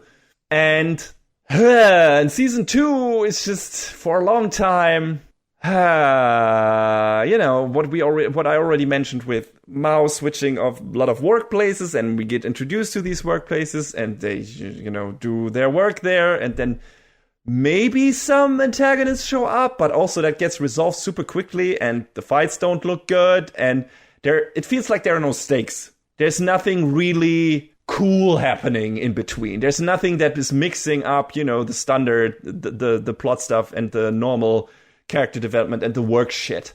The mix is not there that was there in season 1 that made the whole concept of the series so enticing and made the pacing feel so brisk. The lore and background information are interesting that we're getting in season 2, but while, like I said, we got a new person from Ente Isla causing a ruckus in every other episode in season 1, the only thing we have really in the first half, at least, first 2/3 of season 2 is like manipulated demons invading, and they don't really do anything and get turned around by Mao super quick, and the fight between the main demon guy and Amy looks boring. And stiff and lame and is not well animated. It's just like, yeah. And add to that, like, my one point criticism, like, we get introduced to a lot of new characters at the different workplaces, but it doesn't feel like the characters are here to stick around, and it don't feel like they're super relevant to the story yet. Like at the beach house, it's like this protector of Earth who also might be a demon or not, and yeah, she's there, and then she's gone again, right? And then we have this farm place where we meet Chio's extended family, which is nice, I gotta say. But it also doesn't feel like we will see much more of them, probably, because this feels like a one-off thing. Hey, they are actually maybe kind of rich, because they have this giant speck of land there, and they, maintain it, and they farm it, and so on. So it feels like we're more jumping around, and we don't focus on the cool characters we have already established, like Mao's boss, like her dynamic with Sariel or Mitsuki, right? It's interesting that you would say that, because I'm looking at some of the light novels right now. The Demon King and the Hero stand together to protect the Sasaki family is a chapter from volume 5.5. 5.5 was released after volume 8. Oh. So there are certain parts of these stories that were kind of retrofitted in there. Because from what I can read here, volume 5.5 is a special volume that came together with the first DVD/Blu-ray of the Hataraku Mao-sama anime. So they did a little bit, the author did a little bit of jumping around after the fact just to fill in some stuff, I guess. Okay. And to answer a question from earlier, yes, Meg Reynolds underwent renovations, and they went out to Choshi in volume 4. So that is Okay. part of the story. Yeah, okay, so the beach part is part of the story, but probably in the actual, what happens in the actual light novel after that is something, we can see what is happening after that, because it happens at the end of season 2. Like, it's this confrontation between Gabrielle and, and Amy's maybe mom, and that stuff, getting involved with all of the shit and Alice Ramos and stuff. But if that had come sooner and it would have been better animated, that would have felt like they kept the old formula alive, even if they strayed away from Mao's usual workplace. But then they put two different things of the same kind of brand next to each other, and you get a whole different pacing, and it wasn't a good one. So I feel like that was a bad choice. Yeah. I don't know if they could have fit it somewhere else, just in terms of how the story progresses after this, which we don't know. But it felt like putting these two things directly one after another did the show a disservice. So that makes a lot of sense after what you told me now, that I got the feeling that this was too much of the same thing one after another. In season 1, we see Mao barely working at McDonald's as it is, and in season 2, we see him working anywhere but McDonald's. It's like, what? I thought this was, even if he's a full-timer now, I guess, I thought this was to be the series where he was, working at that one place and building his army again. That even if that doesn't work out, but, comparing the workplace to maybe managing an army and shit like that. That was the thing I expected from this show, and which I didn't get in the second season. Well, we got plenty of story left, because as far as I can tell, this covered about volumes 3 through 6. So, yeah, I mean, at the end of this season, they say to be continued. So maybe they will keep on going with the series now on a more regular basis. Now, if it's in that format, and, the core story goes out to volume 19, so... Yeah, that's a lot. I would hope they switch studios again, but, man... Well, money... It can happen. Money talks. It just happened with One Punch Man, right? With One Punch Man, with Golden Kamuy, yeah, it happens a lot. With To Your Eternity. Yeah, sometimes it's good, sometimes it's bad when it happens, and we'll get to Your Eternity season 2. But yeah, instead of being an advertisement for one shitty Japanese job, it turns into an advertisement for all of the shitty Japanese jobs. So, look, kids, the devil is farming, and it's so fulfilling. Let's start off with some light work, weeding. Oh, is that all? On a field as enormous as my fat ass. Like, this script was written by someone who has never even weeded a front yard in their goddamn life. Fuck off. Oh, wait, did I say 19 volumes? I meant 21. Yeah, there you go. That's even worse. Or good, depending on if they change studios again. So maybe we could... Along with some side stories thrown in there. But yeah... At least the farming chapter, I feel like the beach chapter didn't have anything to offer aside from us learning more about what is happening on Ente Isla, with all about driving the hardliners of the demons and the more pacifist faction against each other and stuff like that. And learning, getting to know the strategist of Mao, the crow guy, I forgot his name, who always says P after sentences. I remember who you mean. I cannot remember his name either. Yeah. So that was okay, but, most of that you could have reduced to one episode. And I think that arc is like 3 episodes or something. And it's too much. The mystery is also not super exciting because you immediately know who is the person that is, that fought the demons and whatever. It's like, of course, who else would it be? And I feel like they built a better mystery with Sariel in the first season.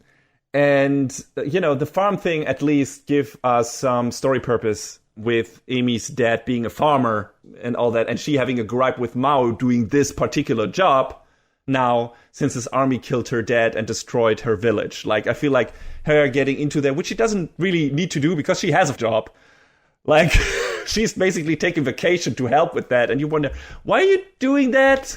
Stay at home, work your normal job? But she does that because she can't stand the thought, at least in the beginning, of Mao just getting any kind of fulfillment from working that kind of job. It irks her because, no, that was what I was doing, what my family was doing when I was a kid, and you took that away from me. You took my family away from me. You're like your army did. You killed my dad. And even if I might have forgiven you for that, I haven't forgiven you enough to now do this and act like you own it and like you're good at it, right? Right. So that was a nice extension on her character development. And there's some bits sprinkled in here for all of these characters in certain chapters. So I appreciated that, but I feel like there was maybe a better way to do this, or a better time to put this, right? Maybe put that after the battle between Gabrielle and the not the visitor, the guy, the weird guy with the afro that comes around, the other angel. I forgot his name. Yeah, right. And our crew. So that would have maybe been better. Yeah, I haven't talked about the big hook of the season yet. No, you have not. I have not. So, at the beginning of the season, suddenly a weird apple, is it an apple? I think it's an apple, drops on the doorstep of Mao and gang. From that apple magically manifests, what else but a little baby girl called Alice Ramos. And I wasn't like super excited when that happened in the first episode, but I was like, maybe that gets resolved pretty quickly and she disappears from the show again. That doesn't happen. A friend of ours spoke briefly about this before the show aired, and he didn't have many kind words. Mm-hmm. And she's not the only one. John, there are so many crying babies in this show, in this season. Kill me. That aside, which is a personal bias, and I don't know where that stems from, but that's how it is. Introducing a small child, or even worse, a baby, into the dynamics of an established sitcom is the most creatively bankrupt plot device in existence, in my opinion, and I hate it. Mm-hmm. It's something different for something like Spy Family, because that is the whole setup. Right. Also, Anya can formulate full sentences and is funny as fuck. Like, she has her own agency and character development, aside from being fawned over and or being a nuisance all the time. She's not just there for the show to constantly go, oh, look at her, is she cute? Don't you want one of your own? No, I don't.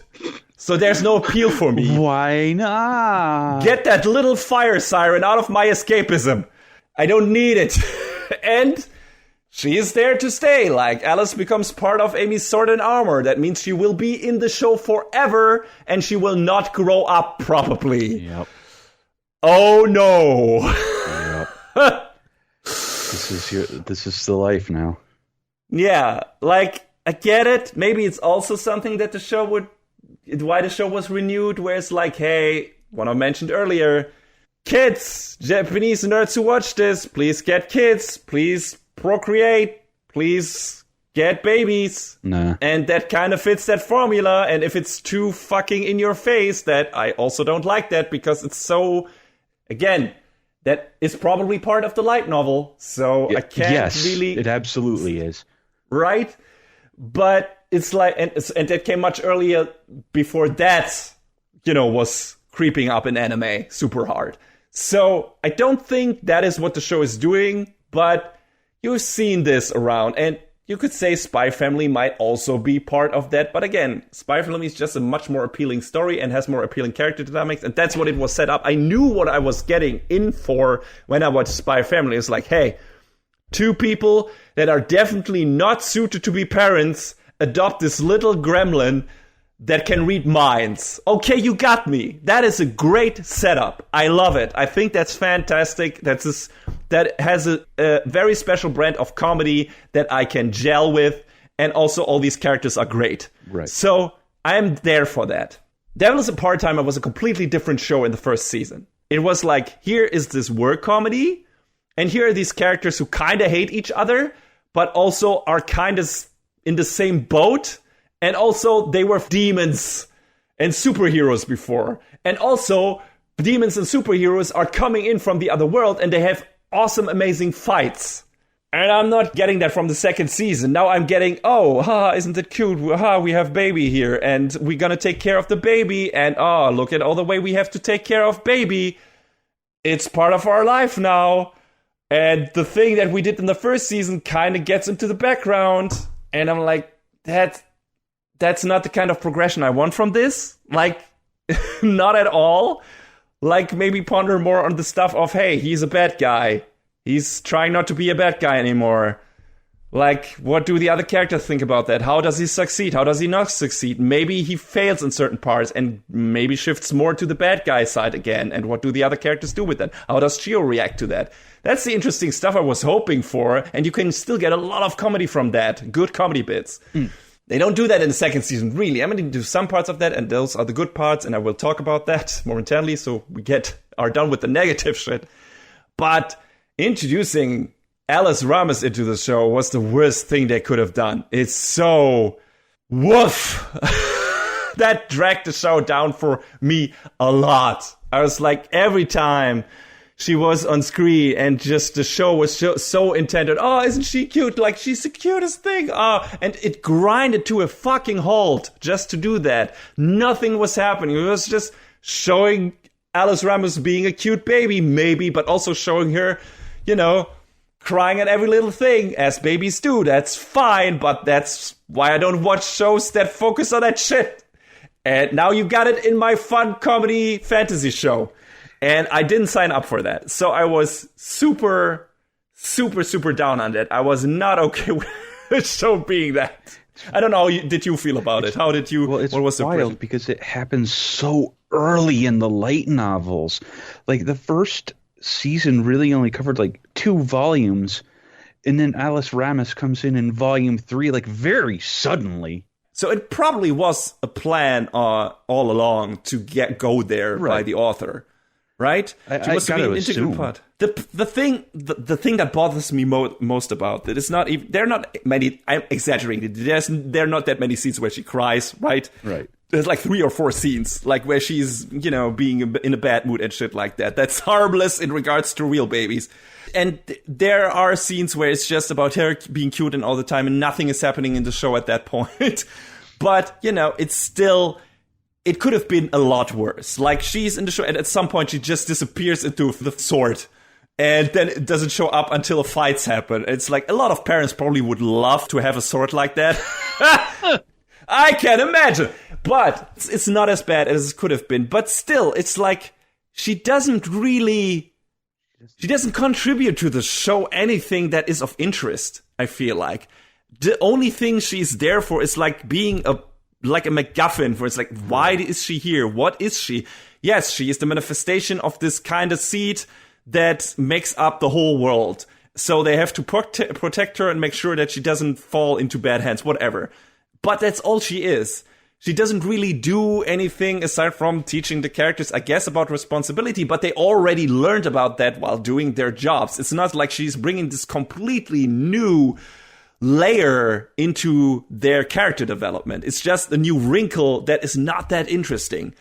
And whenever she's on screen, nothing interesting happens. Nothing, in my opinion. I feel the comedy that the show pulls from the scenes, she being in scenes like oh no, now we have to take care of a baby. We don't know how to do that. The comedy is not strong. Like the scenes that she are in, where she loses, she makes, I don't know, gets the other characters flustered and losing their minds because they don't know what to do. None of that shit is funny to me. None of that worked. Not at all.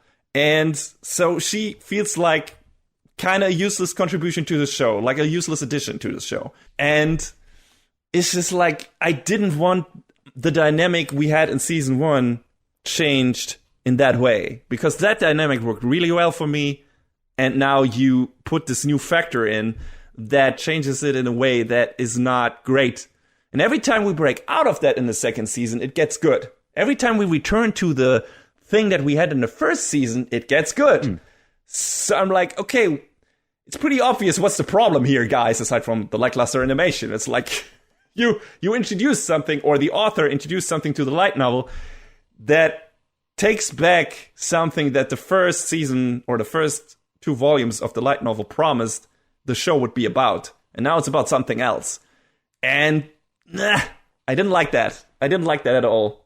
So, yeah, John, I didn't let you finish your thought, I guess. So how did you feel about the whole Alice Ramos thing? Did that bother you? But also because you didn't maybe remember the dynamics from the first season, it was like, okay, that's fine. I can live with that. How did you feel the comedy that was introduced to her? How did you feel? Was she overbearing? Or were you like, no, she's not that much around, didn't bother me? Or general, I don't mind that kind of plot device.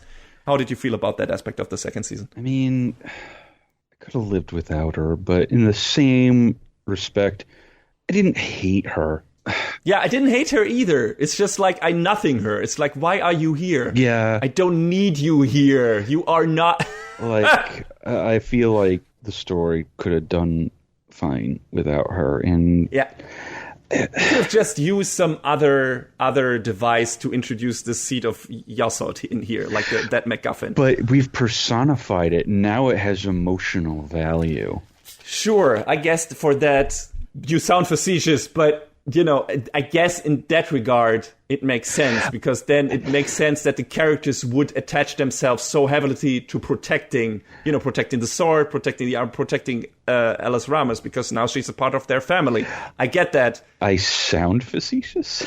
No, I get what they were trying to do, if that's what they wanted to do, by making her an actual character in the most basic sense without having any real agency herself. Yeah. And that might change in the future. Maybe they grow her up and stuff like that.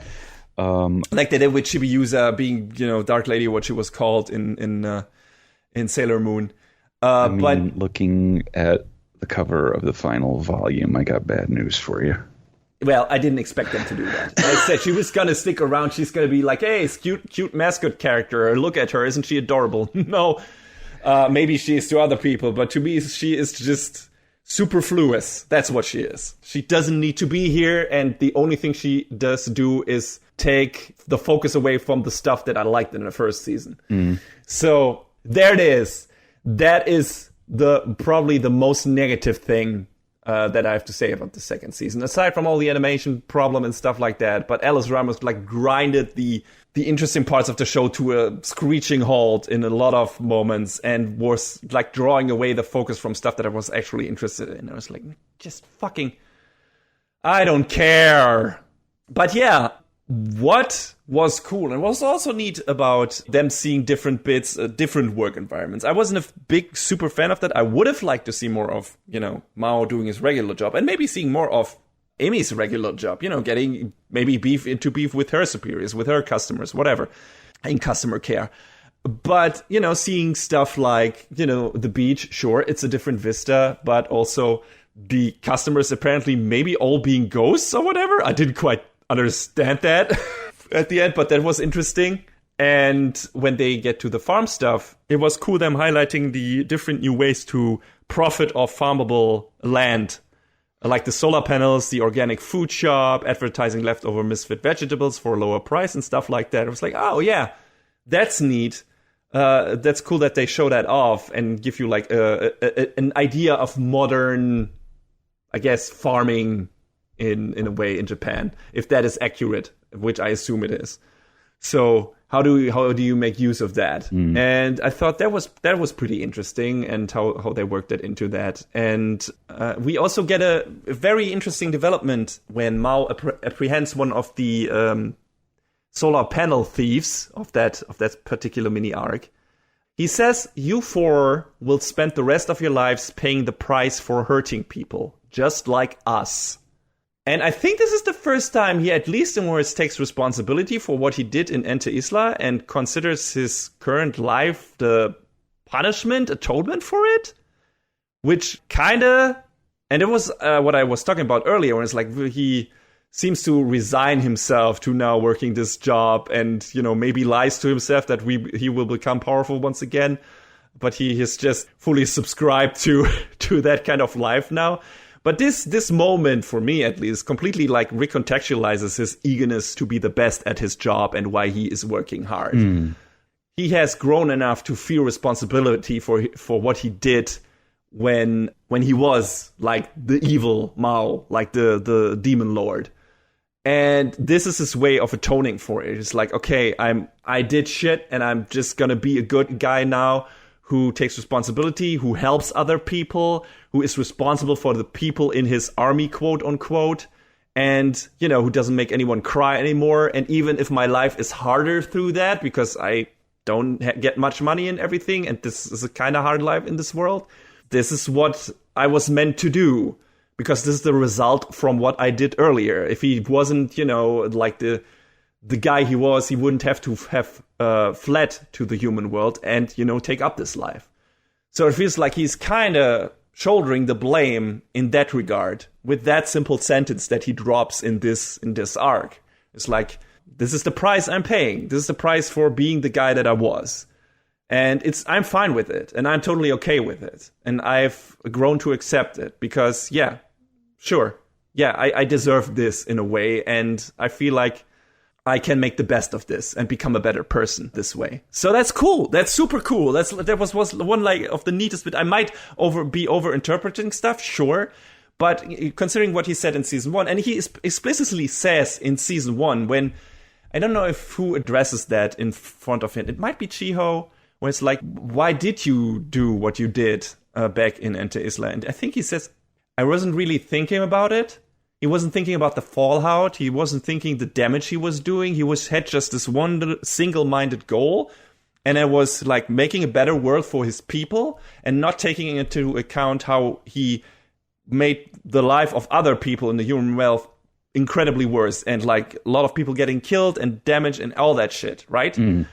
So, but now he does. Now that he has worked a normal job in human world without any powers and stuff like that, he understands, and now he has thought about it, and now this is his resolve, and this is what he does to make up for things. And it seems to be enough for Amy. Yeah. It seems to be enough for Belle at some point.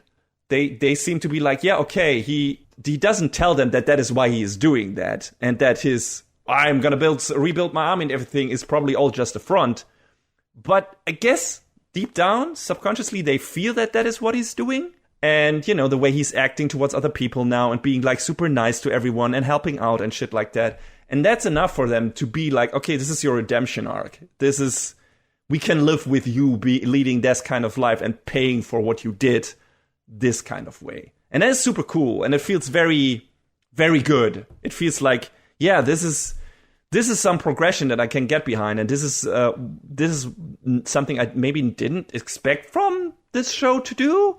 Like, I expected them to keep on hand-waving, be like, hey, I was an evil guy, and now I just work at McDonald's and I'm a good guy. But don't think about the shit I did in the past, because that was horrific. No, they kind of bring it up, and they're kind of like, I maybe deserve worse for this at some point, Mao maybe thinks to himself, but this is good enough. And for all the characters that he did harm to, that seems to be good enough too. At least the characters that are in his life right now, that have experienced the bad side of him or the fallout of what he did in Enter Isla. So that's super strong. That's good. And that was in this season. That was in season 2. And I loved that. I thought that was great. I don't know how you felt about that, or even that if that popped up on your radar, because it was just a very small moment in the show in one of the otherwise kind of weak arcs.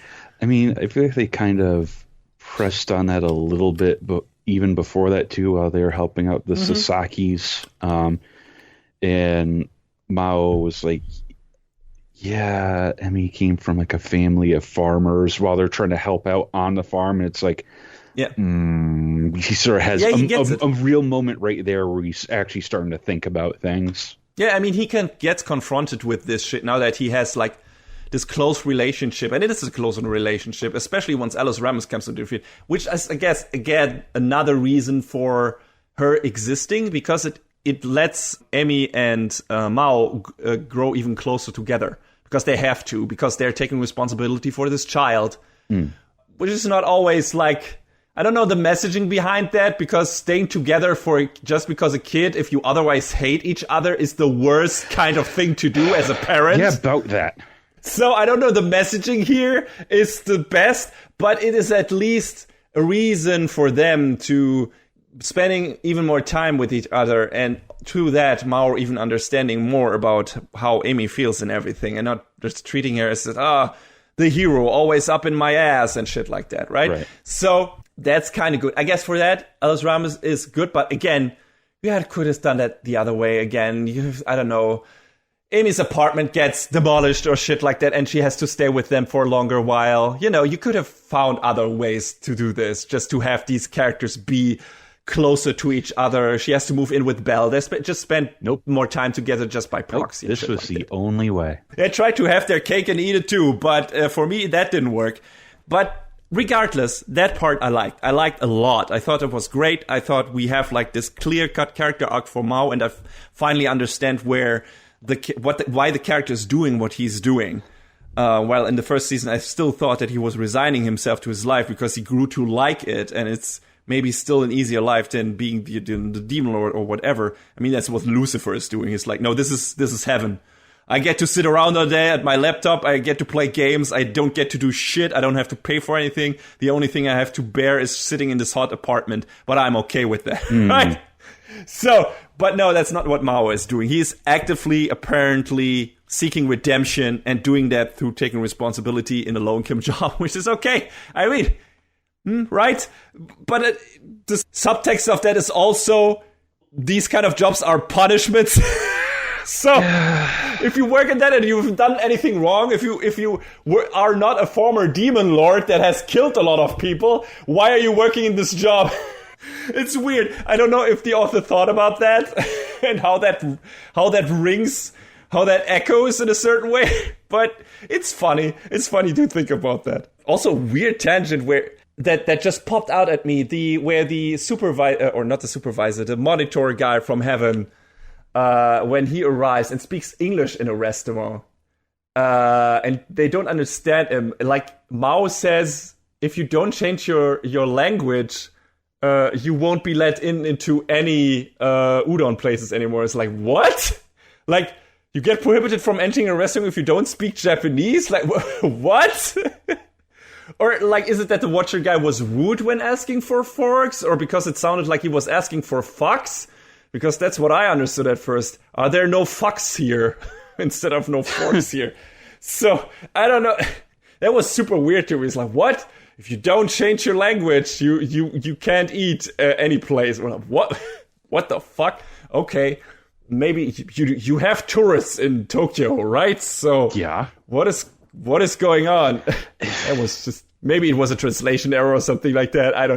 It just jumped out at me. But it was funny. And here's another thing I liked. I want to end on a kind of positive note here. They already start with that in season 1. Amy has a friend, Rika, who kind of gets it going on with Ashia in the first season, and especially in the second season. Without him realizing that, of course. He's definitely... Mao gets that she was after him. Ashia has no idea that Rika is super into him. And Amy also kind of loses her shit when Rika reveals that to her for understandable reasons. But I can dig it. Yeah. You know? I wish it wasn't always so one-sided in these shows. Like, it's the same with Shio and Mao, kind of. I wish there was more, 50-50 thing going on. Like, both parties being interested. And actually something evolving from that. And I feel there's more with Mao and Shio over time. But, Rika and Ashia are still in the she wants him, he doesn't get it phase. And that, I assume this will progress for a while. But, it was super cute, them shopping together for a TV and a phone. And, I like Rika a lot. I think she's a busybody, but she's fun. Yeah. And, them being on the giant wheel on the, what I mean, in the amusement park and shit like that. Yeah. That was also really neat. Like, she's a good person, and Ashia is kind of an idiot, but he's also a really good person at this point, and that was something else. Oh wow, they're going. That's neat. That's cute. I can have this in this show. I want this in this show. Please continue developing this relationship. I'm all for that. I ship it. I think it's great. So, and what is even better is Bella's kind of against that at some point, and feels like that it feels like she's wanting to throw a wrench into that, like Rika's blossoming affection for LCL. She's like, she suggests deleting her memories if that progresses further, right? I was like, oh no. And it's super nice. Mao immediately is like, nope. He stops her, like right there. Usually what Belle suggests, which is deleting Rika's memories, is exactly how contrived drama in a bad show is pulled off. Right. Like, I can't involve that person, hand-wringing, because it might bring them future pain, but I'm not letting them make that decision by themselves and will just delete their memory, / abandon them, / force them away, which, oh, the irony, brings them more pain than being involved with me, or conflict, or makes them actually my enemy, or whatever. Sigh. What to do? The drama. It's so tragic. No! It's dumb! It's stupid and lazy, and I hate it! Whoa. It's almost as lazy as introducing amnesia plot devices in your show to reset character dynamics because you don't know how to evolve your character relationships further.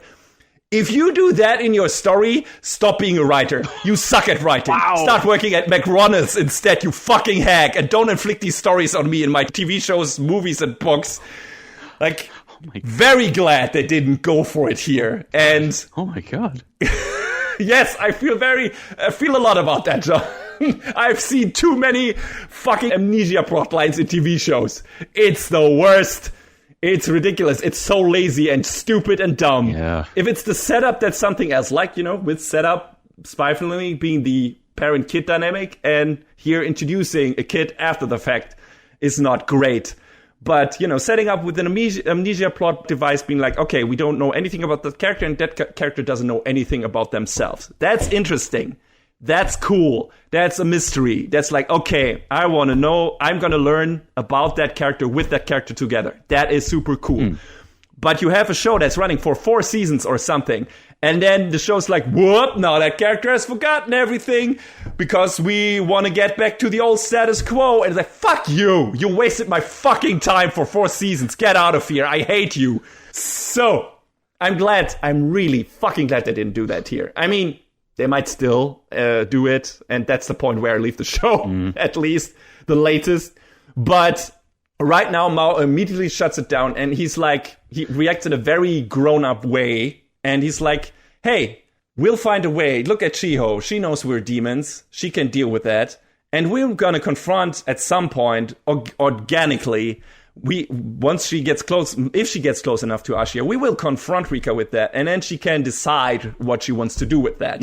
If she can deal with that, she sticks around. If not, we will offer her to delete her memories. And that's the way to fucking go.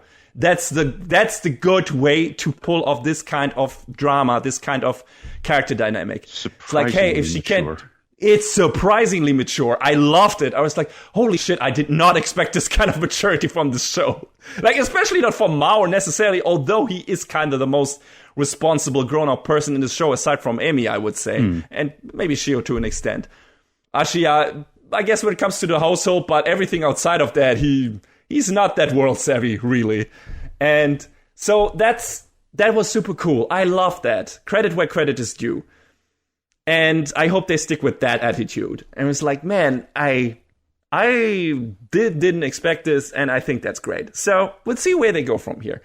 We'll see if I watch another season of that. I don't know. Guess it depends on how much Alice Ramos is in there.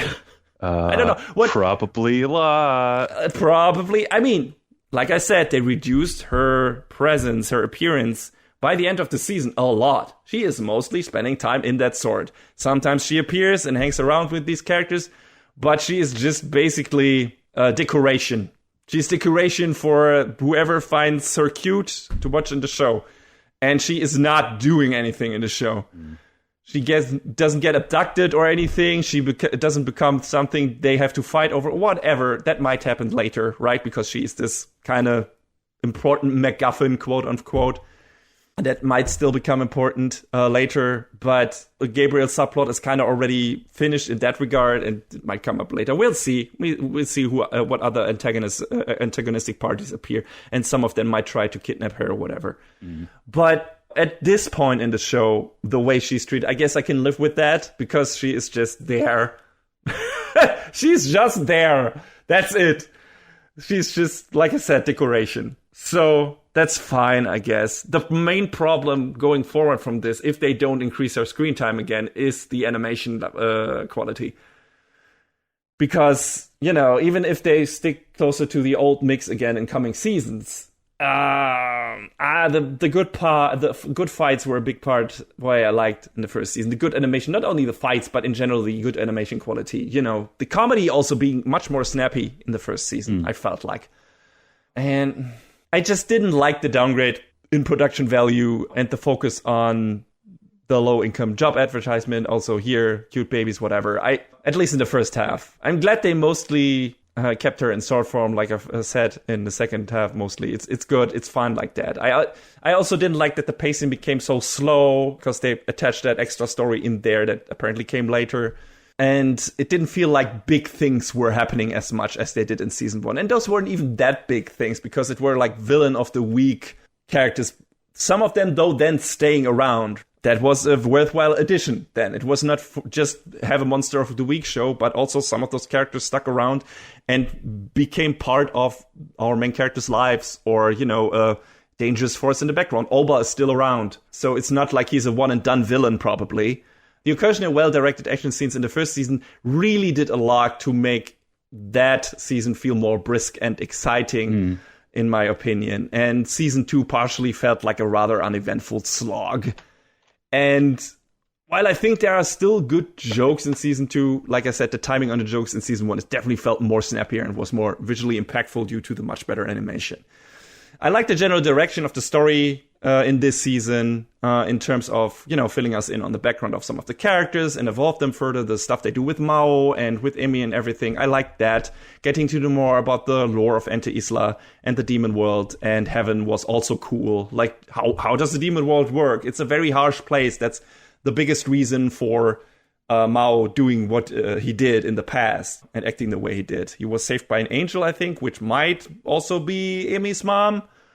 We'll see. Or has already been confirmed. I'm not too sure about that, really. Or if she really is who she says she is. But that's also adds a new interesting wrinkle to their dynamic and stuff like that. So, you know, all of that was pretty cool. I liked that. But overall, this season, like I said, was a really mixed bag for me. I don't know if I'd watch another season with those production values. How about you? I mean, I'd like to say I'd go back to this, but I'd like to see another name attached to it other than 3 Hertz, or maybe if they get more help on it.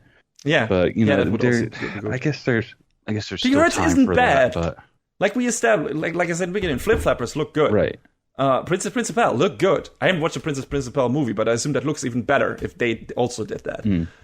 So they can do good things. It just seems like this was maybe their B team, and they just didn't have many people on it, maybe, or time, or whatever. But something didn't work out, and it just didn't look good. It just didn't pan out. And that's a shame, especially judging. I wholeheartedly recommend the first season. Watch that. If you haven't watched it yet, watch it. If you haven't watched it for a while, watch it again. Because that's one of the most entertaining first seasons of an anime I've ever seen. It's super good. Yeah, for sure. It's brisk. It has great jokes. It has great action, great animation all over the place. It's got fun characters. It's got fun character dynamics, relationships here and there that get advanced and evolved and shit like that. And it's super enticing to learn about these characters and seeing them turn their life around and shit like that. And it's, you know, just a super funny setup. And it worked incredibly well. Otherwise, I wouldn't have even been interested in the second season. But I was really looking forward to this. Maybe this is why I'm being so harsh on it. Because I was like, yeah, this has been... I didn't expect this to come back. And I was looking forward to this a lot once I knew it was coming back. And so much so that I went back to the first season. I was like, oh, yes, this was as good. This is as good as I remember it. Even better. It's great. So I'm looking forward to watching the second season. And the second season, like, you're not getting what you got in the amazing first season. You're getting some watered down, phoned in version of that with some plot points you really don't like and appreciate. That is a me thing, though. You know, people who don't have a problem with certain stuff, like, you know, introducing a baby into the character dynamics and established character dynamics and stuff like that, and lackluster animation, you probably will enjoy this show just as much as did the first season. But for me, it was just like that. It's just a downgrade. It's just a downgrade in quality. It's not even remotely close to what the first season did for me. So if they get back to that, if they find some way to get kind of at least even close. I mean, they can't get exactly to that because they introduce a character that they're not going to get rid of that I don't like. But if they get close to what the old pacing, what the old dynamics is, and maybe raise the animation quality a bit, hopefully, then maybe I'll stick with it. I'm like, okay, just don't put too much of Alice Rabbit in here. But, you know, aside from that, aside from being here part of the fights and whatever and just being there, but then that's okay. And I will keep on watching. But I will take a very hard look if that show returns at the first episode. And if the animation quality is not just jumping, like the jumping quality is very high suddenly in the positive direction. Oof. I mean, John, you overall sounded more positive on this season than I did, which is not hard to do because I sounded very negative on it. But I feel like you maybe checking it out again, the chances are higher because you weren't bothered as much by the Alice Ramos plot device. You weren't as bothered by the jumping around between the different jobs that are not Mao's main job and Amy's main job and Chio's main job. And the biggest hold up for you, I guess, was the animation quality, that it wasn't super great. Yeah, I mean, that pretty much sums it up. Yeah. So if you can live with that, it seems that you might check out another season if it comes out. Well, because how did the comedy work for you mostly in the season? Where you're like, yeah, has enough funny shit in it. I mean, parts of it did, but, you know, it did feel a little flat in a lot of parts too, though. So it's hard to deny that. Okay. Well, then we're kind of on the same page. The question is, what page will you be on, dear listeners? Because I can't tell. You probably at some point, you're already writing letters. No one has written us a letter before or an email. We're like, Jesus Christ, CC, never get babies. Don't worry, I don't intend to. I don't even intend to become a godfather. A good friend of mine tried. Oh, I am both. Trust me. Both an uncle and a godfather, so. Yeah. So, that's not going to happen. But maybe you are not bothered by all these points that I raised. Maybe you're like, hey, what is this guy even talking about? He's insane. Yes, I am, I guess. But still, I think my points of criticism are valid, as John can confirm, at least in some regards. So, yeah, it's a simple thing. I got something from the first season that I loved, that I thought was fantastic. The second season didn't do that. That is the old, I'm being an asshole Star Wars fan. That's what I am. I'm one of those douchebags that hated The Last Jedi because it wasn't doing what The Force Awakens did. I'm one of those people. I hate to admit it, but that's it. Maybe my reasons are better, but that's kind of, season 2 is too different for me. In terms of animation quality, in terms of what it's trying to do with some of its characters, with some of its pacing and story. I did not like that. So, yeah, you heard it here first. I compared Hataraku Mao Sama or Devil is a Part-Timer Season 2 to The Last Jedi. Write that in your fucking blog, everyone. Oh, no. And I think with that, we're done with this episode. No, we're not. No, we're not. You wish we would be. But actually, there's one more thing to do, which I didn't mention in the intro narration, and I don't know why. Maybe I wrote it down because we realized we had to do a little segment we call...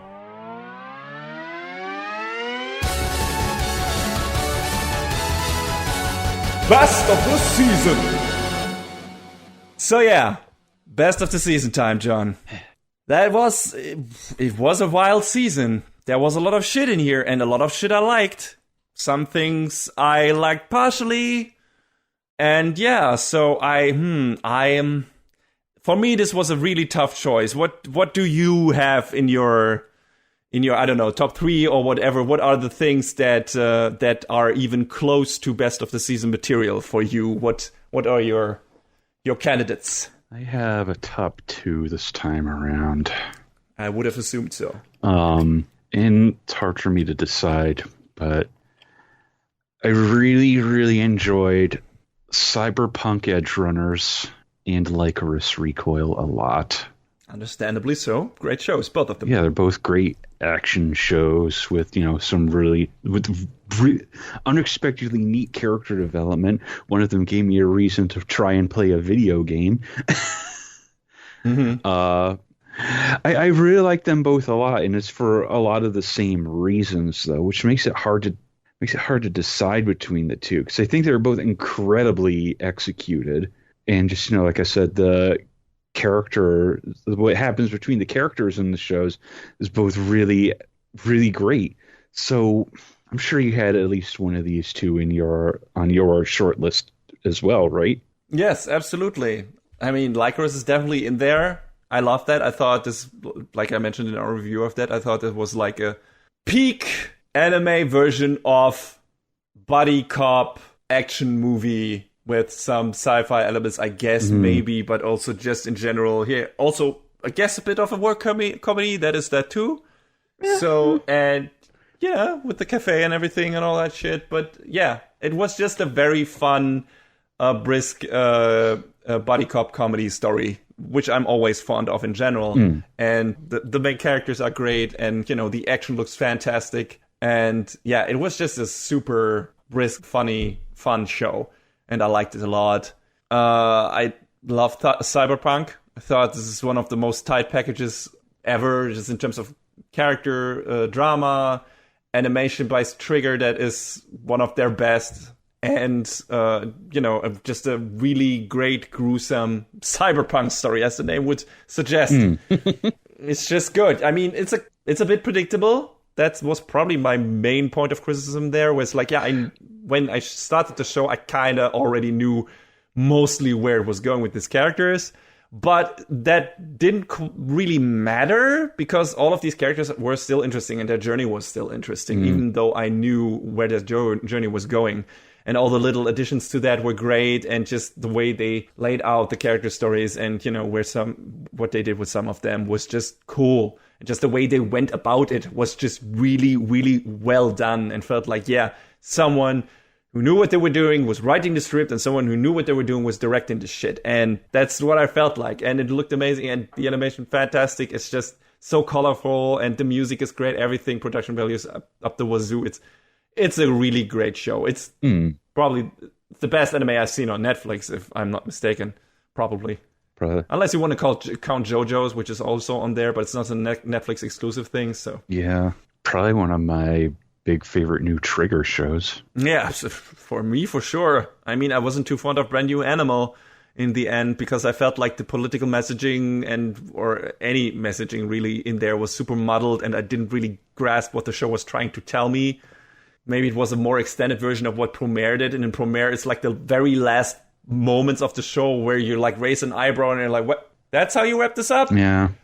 Okay. And Brand New Animal is kind of the entire second half of that, or all of the show is that moment, and you're like, I don't.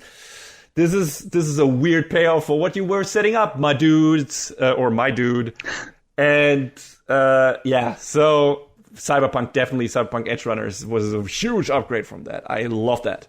Thought it was fantastic. So then I had Bastard, which was fine, but it's definitely not best of the season material. It was enjoyable. I enjoyed the fuck out of it because it's such a dumb, trashy show.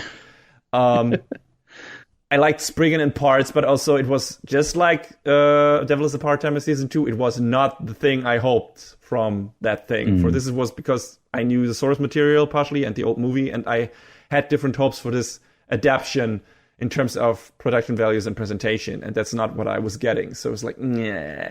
So I still like that show. I think it's good, and I think if anything, if you're not reading the manga, you should probably watch this. And if you don't have such a whole huge hang up with CG as I have, you will probably enjoy the fuck out of this show. So please watch it. But it's also like, for that reason, it's just like, no, not best of the season. Devil as a Part-Timer we just talked about. Hey, season 1 definitely best of the season material. Season 2 not even close. So that leaves Made in Abyss, which, man, yes, it's definitely up there. I think with Lycoris, Recoil, and Cyberpunk, this is in my top 3 for no, wait, I forgot one very important show that I jumped over. That, of course, was also one of my my best of the season materials. That's Futo PI. The thing is, that's such a very specific me thing. That's fine. Yeah, it's just like, hey, you kind of, to really appreciate this show, you must have watched like so much material before it. So that may be something that I was like, can I put that into my best of the season even? Because it's like, it demands a lot from people who haven't watched like 48 episodes of, or how many they were, of Kamen Rider Double to enjoy this as much as I did. Well, I know this is not a technically best anime of the season. It's a favorite anime of the season. So it kind of fits. Well, it works. It's your choice. Yes, I get. But that makes it more problematic because then I have Lycoris Recall. I have Cyberpunk Edge Runners, which are also two of your choices. And then I have Futopia and Made in Abyss. And Made in Abyss is like, it's so fucking good. Like it's, but it's also this very specific thing. And it's like, this is definitely not for everyone. It's a great character drama. It's fantastic horror. It's fantastic fantasy. Also, I don't know where it's going yet. That's one of those shows where it's like, now it's fantastic. Depending on how they wrap this up, this might turn sour. So maybe I want to wait until they wrap up the show. But also, I don't know if they will actually do the entire story in anime form. So do I get to talk about this again? Is it successful enough? Maybe. I mean, if it gets name dropped in Pop Team Epics, then it...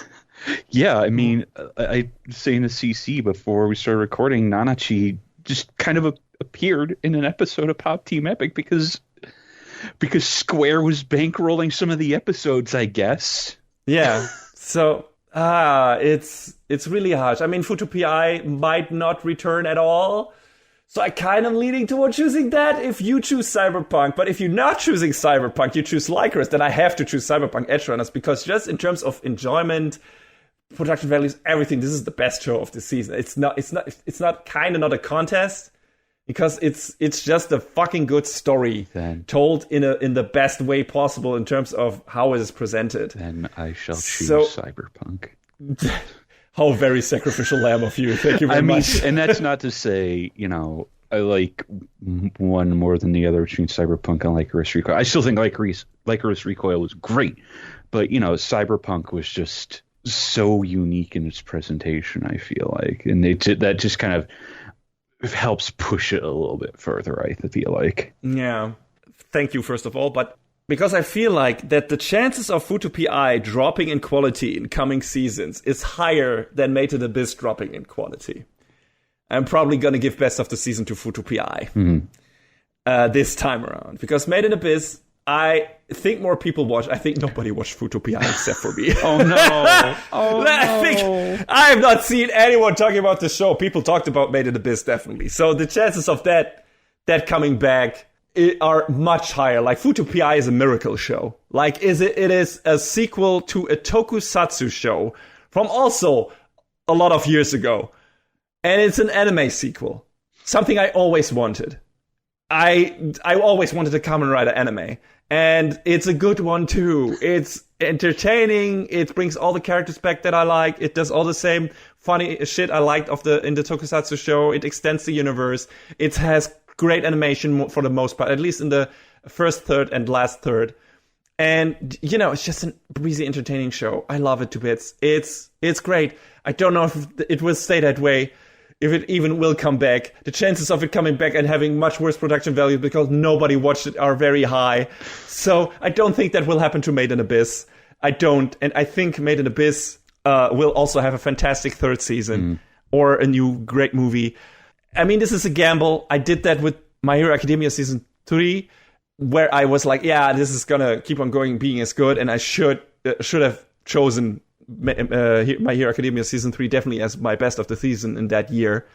Though, let's see, maybe I get another chance, and we'll talk about that in not next season, but this review season after that. So we talk about that in summer.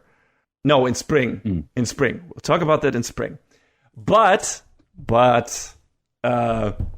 yeah, it's a gamble. It's a gamble that I'm postponing giving Made in Abyss Best of the Season award, because I also didn't do it for the first season. I gave that to Recreators that time, and I don't regret that. Recreators was a great fucking show, and it was a one-time only show, so that was the only time I could have chosen that. And if not, I would have given it to Made in Abyss. I think that was my reasoning. So Made in Abyss came back, and it's still great. And I'm just gonna put all my chips on it coming back again and being still great. And then I can choose it. Maybe in its final season. I can be like, this is a fantastic show. It's best of the season material. And I'm gonna give it that. So, right. I hope this pays off. It's Futo PI for now, because as much as I regret saying this, I have my doubts this is coming back. So I'm just gonna accept this, even if the story is unfinished. I'm gonna accept this as this one-time thing. And even if it comes back, all the better, and it still looks like this the way it does right now. If it was successful enough, at least the ratings that I saw were good for it. Not in terms of people tuning in, but people, giving it the thumbs up and stuff like that, and rating it's about 9 to 7 out of 10. I was like, hey, maybe that is the consensus on this show, and maybe that is enough to get enough people to or get us more seasons made. So I would love that. I would really like for Futo PI to come back. I would really like for Made in Abyss to come back. I would really like for Lycoris Recall to come back. So maybe we get that. I would like for Bastard to come back. And Spriggan to come back. Would I like Devil is a Part-Timer to come back? Sure. Will I watch it? We'll see. Well, maybe it'll come back stronger than ever. Yeah, maybe. There's still a chance. See One Punch Man. And I'm pretty sure MAPPA's gonna produce the shit out of that if they still have people alive after all the gangbuster shows they have delivered in recent time, which the animation quality being fucking insane. And we will talk about one of those shows in the next season. Mm-hmm. Speaking of that, that's it for this season from us at Anime Brain Freeze. We hope you started well enough in the new year, 2023, because we're already way into that. Well, not way into that. It's the first week still, but, we hope you have a good rest of 2023, and we'll talk to you again in a couple of weeks when all the premieres have aired that we watched, and then we will deliver our sneak peek. So until then, see you around, hear you around, I guess. Take it easy, everybody.